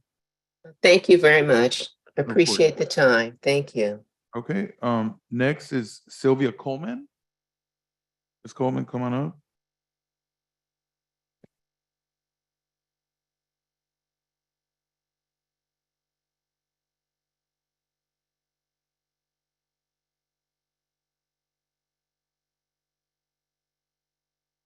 Good afternoon. And thank you for the opportunity to start a conversation or maybe continue on. My name is Sylvia Coleman. I'm a parent, an advocate, perhaps an underemployed woman with a lot of time on her hands. This is my son, Justin, and he is a dual enrollment student, LAUSD and the community college. And so this is what has brought me here. We've tried to navigate the dual enrollment process. And this summer, we came across more roadblocks than one would have intended. I generally try to approach a problem from the perspective of seeking a solution. We can complain all we want about problems, but if we don't bring them forth and address them to fix them, then nothing changes. I came across, like I said, a bunch of roadblocks. We generally take classes, Justin generally takes classes at LA Southwest. He needed to take a class that was not offered at Southwest, so we exercised the privilege, perhaps, of seeking to take those classes at other campuses. So we ended up at Trade Tech and West LA College. We had no problems navigating the process at Trade Tech. They were very accommodating. We got information that might not have been the best information. We've been told from the get-go that, you know, your student has to be in the front. We will not talk to parents. And so we respected that as parents. But then we had to step in because our child was hitting every roadblock that he was not able to navigate, that we did not easily navigate. Whenever I have these conversations, I don't only think about my son, I think about other children in my community. We live in South LA. My son goes to Boys Academic Leadership Academy. Most of the, I mean, you all know the statistics, so I don't need to go through that. And so that is why this is important. But I would like if we can address at every campus level the apparent lack of awareness of the language or the understanding of the LACCD administrative regs E87. There were people who work in your colleges who have no idea that that existed. Of course, I had to do some research. I had to call the Chancellor's office. I called the Equity office. I called the Board of Trustees office. I called the California Department of Education. Most people I know don't have the energy, don't know where to begin to do those things. So if we can take into consideration engaging our staff to be better at engaging folks who are just trying to get a little education. We know what the statistics are. They're very bleak when it comes to African-American Black enrollment in our community colleges. And so I experience microaggressions. I experience conscious or unconscious bias, misinformation, rigid gatekeeping, and it should not have to be like that. Simple questions, simple answers. That's all we were looking for. The dual enrollment playbook says that some K through 12 and community college partnerships show that it is possible to close equity gaps when intentional strategy is paired with innovation and commitment. I'm asking for our commitment or a recommitment to the commitment that we've made to our high school students. I am asking that we offer training, cultural competency training, diversity training. I am married Coleman. My maiden name is Mena. And there's always a difference in the response I get when somebody reads me as Miss Mena versus Miss Coleman. It should not have to be that way. Justin is Coleman. Justin should be given a fair chance. Justin's friends should be given a fair chance, no matter what their names are. And look, we can say this goes both ways, which means that it's something that needs to be attended to. Ms. Coleman, your time is up. We had a 3-minute time, but what I would suggest is leaving your information with us here with our clerks, Lupe or Crystal here, and then our Chancellor will follow up with you. And, you know, we absolutely, I apologize from this board for any type of aggression that you have gone through. And so our goal is to ensure that that never happens again. And so I would appreciate if you were to give us another chance to be able to rectify that. Chair Vella, Yes. is there a way that we can have a motion to extend public comment just for maybe 3 more minutes? Dual enrollment is a priority of the state, and great. Sure. I'd like to hear more. Thank you. Thank you. Isabella, if I can also say, I know we direct this to the Chancellor's office, but if Dr. Culpepper could also connect, since I believe your attempt was to actually take the classes at Southwest. Well, yeah, and Southwest didn't offer it, but it was not a social crisis for us to take it someplace else until it was made a social crisis. Look, I would rather have my son take all his classes at Southwest. It's a 6-minute drive from where we live. He can ride his bicycle. He can walk from campus. But we do what we have to do. And when we show up and do what's required of us, the least we should get in return is that the folks who are being paid to do the job, to do their job. You mentioned Crystal, and Crystal was exceptional. The folks that I reached out to, thank you, Crystal. Thank you. The folks that I reached out to that were not in your colleges were way more helpful. In speaking with the person at the Department of Education, she said, you know what, we're putting money behind it. And I said, look, maybe you need to do more than put money. It's attitudes and behaviors that need to change. So I'm asking if, you know, if we can look into offering diversity and cultural competency training for all of our folks, because it is an HR function. My son was sitting there as I was talking to people who I had to convince that they should speak with me, because they kept on saying, well, we're not talking to you, we're talking to your son. And I said, well, you're not talking to my son because he cannot navigate this. He needs us. That is why we've stepped in. And at the end of one of the conversations, somebody named Jose at West LA said, we went back and forth, and they were not very forthcoming with information. And my son said to me, wow, the dude called me stupid in like 8 different ways. And that is not acceptable. I stand here for the parent who does not know how to. I stand here for the parent who does not know that he or she should. And we have to do better. It is to the benefit of all of our children and all of the people in our community. And that is why I drove through traffic and I got lost figuring out my way here. But you know what? It's synonymous with what trying to navigate the college system is. So that happened for a reason. We heard the conversations that were had here for a reason. We have to do better for our communities. And when the people from the community have shown up to say what they believe can be improved, I'm grateful that you extended the 3 minutes because this is a conversation that matters. A lot of our kids are not honors and AP, but they're very well capable of doing honors and AP work, and this is an avenue.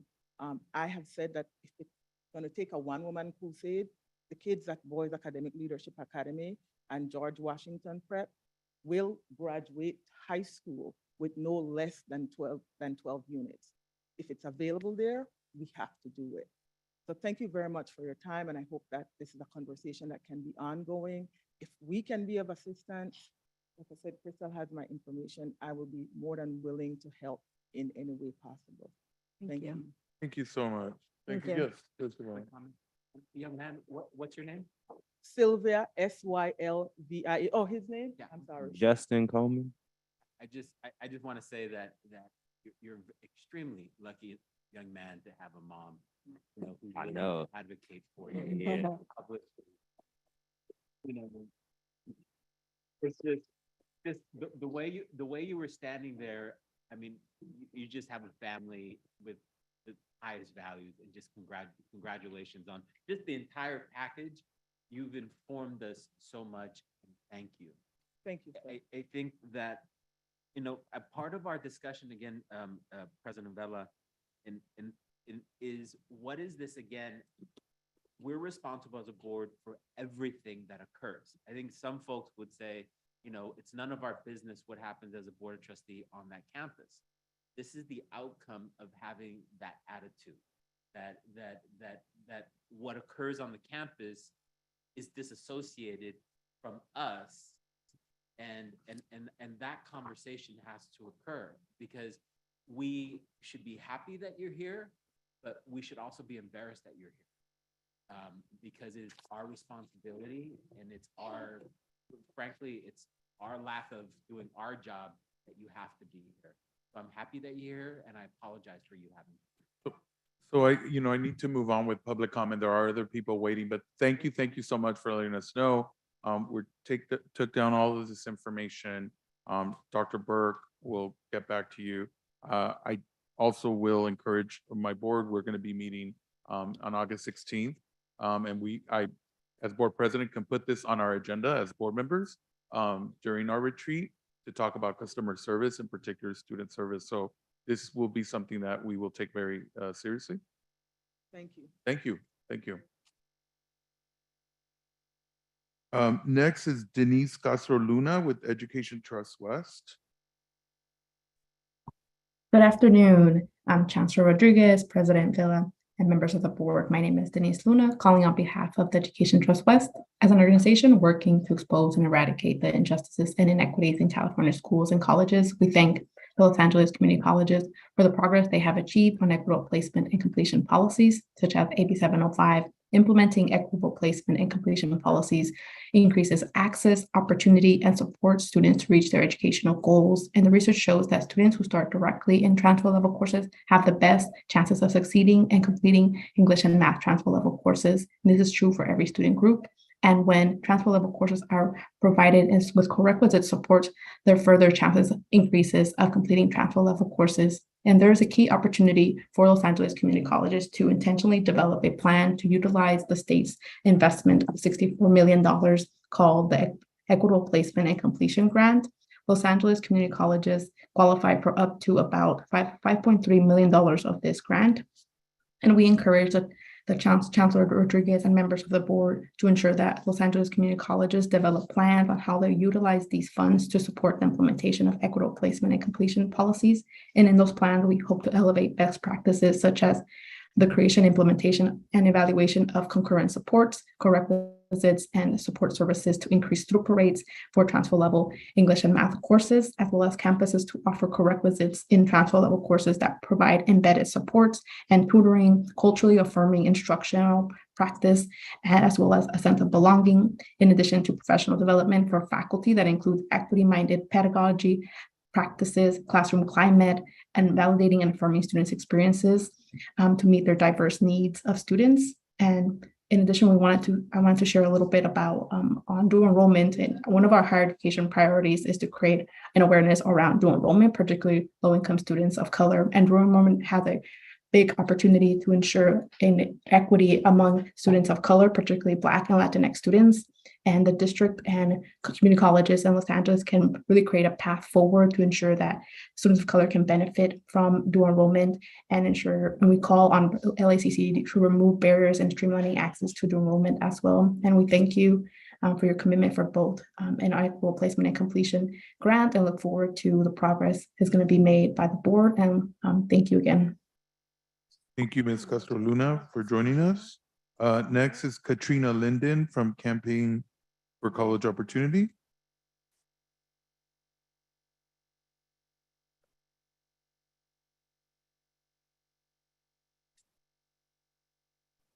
Hello, thank you, President Vela, members of the board. First, I would love to thank Chancellor Rodriguez and the board for your support of campaign-sponsored AB 1749 by Assemblymember McCarty, which will ensure that the UC University of California provides guaranteed admissions to your talented students via the associate degree for transfer. As the largest CCD in the state, your commitment to increasing meaningful college access and success with the associate degree for transfer means millions more students will be able to access a prestigious public four-year university under the promise of the associate degree for transfer. Over the past few board meetings, we've shared a significant progress on placement the district has made across the board. To build on that progress, the campaign and our coalition of stakeholders, some of them you'll hear from today, would like to ensure that Los Angeles Community College District colleges are poised to effectively distribute the potential influx of over $5 million, 500 million would be great, to support the implementation of equitable placement and completion policies. With each of your 9 colleges qualifying for hundreds of thousands of dollars in grants via the California Community College Chancellor's Office, the district and your colleges are at a critical point to develop strategic, evidence-based implementation plans that align with system-wide criteria.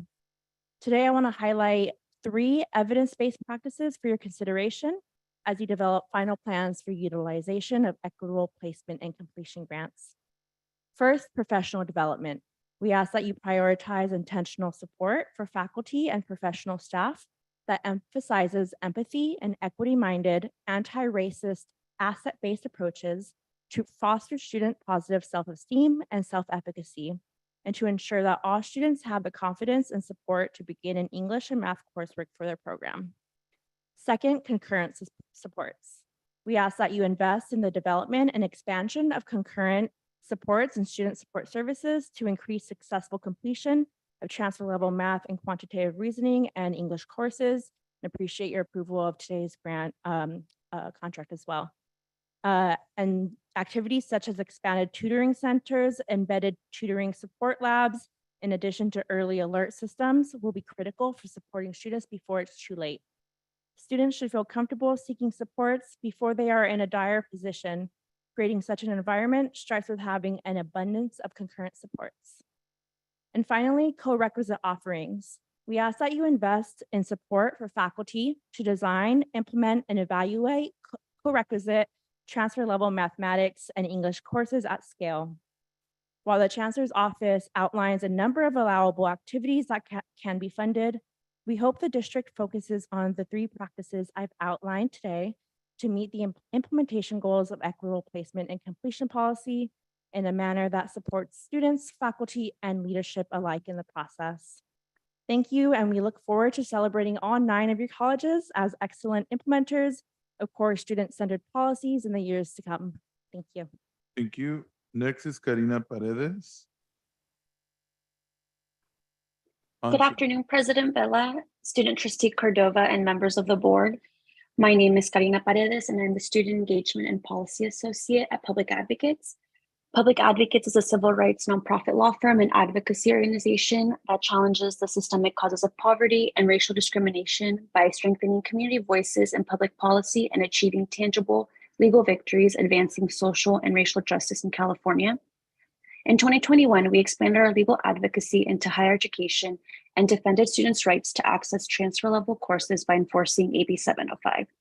Our legal strategy and policy advocacy aim to elevate the student voice, which we believe is foundational to equitable higher education policy.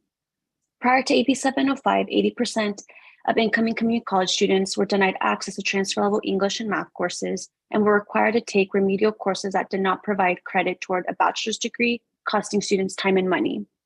Since the passage of AB 705, research has found that overall six-year completion rate for Black students increased from 38% to 61% for those who started in college-level coursework.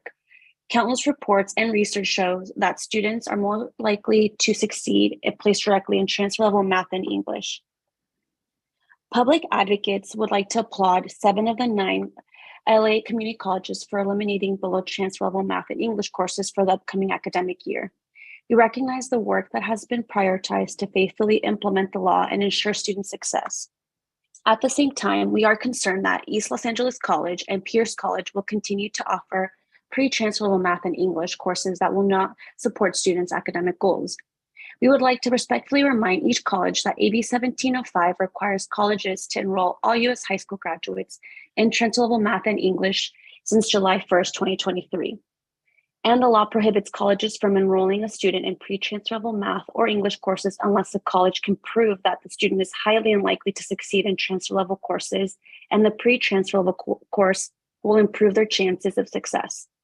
We encourage this board to inquire whether placement practices at East Los Angeles College and Pierce College are consistent with AB 1705 in light of the courses being offered. We also encourage this board to ensure its colleges take advantage of the equitable placement and completion grants available to support the faithful. Ms. Paredes? Yes, thank you. To support the faithful implementation of AB 705 and AB 1705. As mentioned earlier, LACCD is eligible for up to $5.3 million that can be used for policies and practices that increase concurrent supports for students, provide professional development for faculty and staff, among other opportunities. Providing all California college students with access to transfer-level math and English courses is not only a more imperative, but a civil rights issue as we work towards a more racially equitable California. Thank you for your time. So much. Okay. Next is Alberto Galvan on Zoom. You could unmute. He's not on. Okay. Andrew Montealegre on Zoom. Go ahead and unmute yourself. Good afternoon. Can you hear me? Yes, we can. Okay. Thank you. Andrew Montalegre. I have a simple item today. I just wanted to, I'm a co-founder of an organization that is based in Glassell Park near the Vandy Camp building called Manos que Sobreviven. And my purpose here is to just introduce myself because this matter that we will be talking about is very, very, very important to us. Manos que Sobreviven is a nonprofit. It's based in Glassell Park, out of my home, but our charity efforts really began in 2011 when a newly retired civil servant, myself, got together with an undocumented immigrant and we started serving food to people living on the streets of downtown LA. In 2018, we incorporated with a mission to help families and to provide services, but the pandemic ended our personal service efforts, but it provided us an opportunity to do food services in partnership with the LA Regional Food Bank at Irving Middle School, which is about 3 blocks from Vandy Camp. Today began our 4th year of distributing food at the Irvine Middle School location. Last year in 2022, we distributed food to 31,749 people. But today is also the day when we had to give up our office at Irvine Middle School because the school is expanding and they need it with counseling for a new counselor. Yesterday, we met with Adrienne Mueller, who showed us around and will be sending us a letter of intent or an MOU because we're hoping to be able to request to ask for an office space in the Vandy Camp building. And also I wouldn't mind offering interning or mentoring in boot camp nonprofits because we learned this all ourselves. We're all self-taught and we're a very small organization. So If anyone wants to learn how, watch and learn how people figure out how to help other people and go through the bureaucratics, we're open to that too. So thank you for your time and thank you for listening. Thank you so much, Mr. Montealegre. Appreciate that. And, we do appreciate any community efforts out there, and City College also welcomes your support and partnership. So thank you. Okay, I do not have any public comment on closed session. So hearing none, the board will recess to closed session in accordance with the Ralph M. Brown Act, Section 54950, and the Education Code to discuss the matters on the posted closed session agenda pursuant to Government Code 549545. May I have a motion and second to recess to closed session? Moved by Henderson. Second. Eno, second. I know she Okay. Hearing no objection, we will adjourn to closed session. Thank you all. Thank you, so ordered.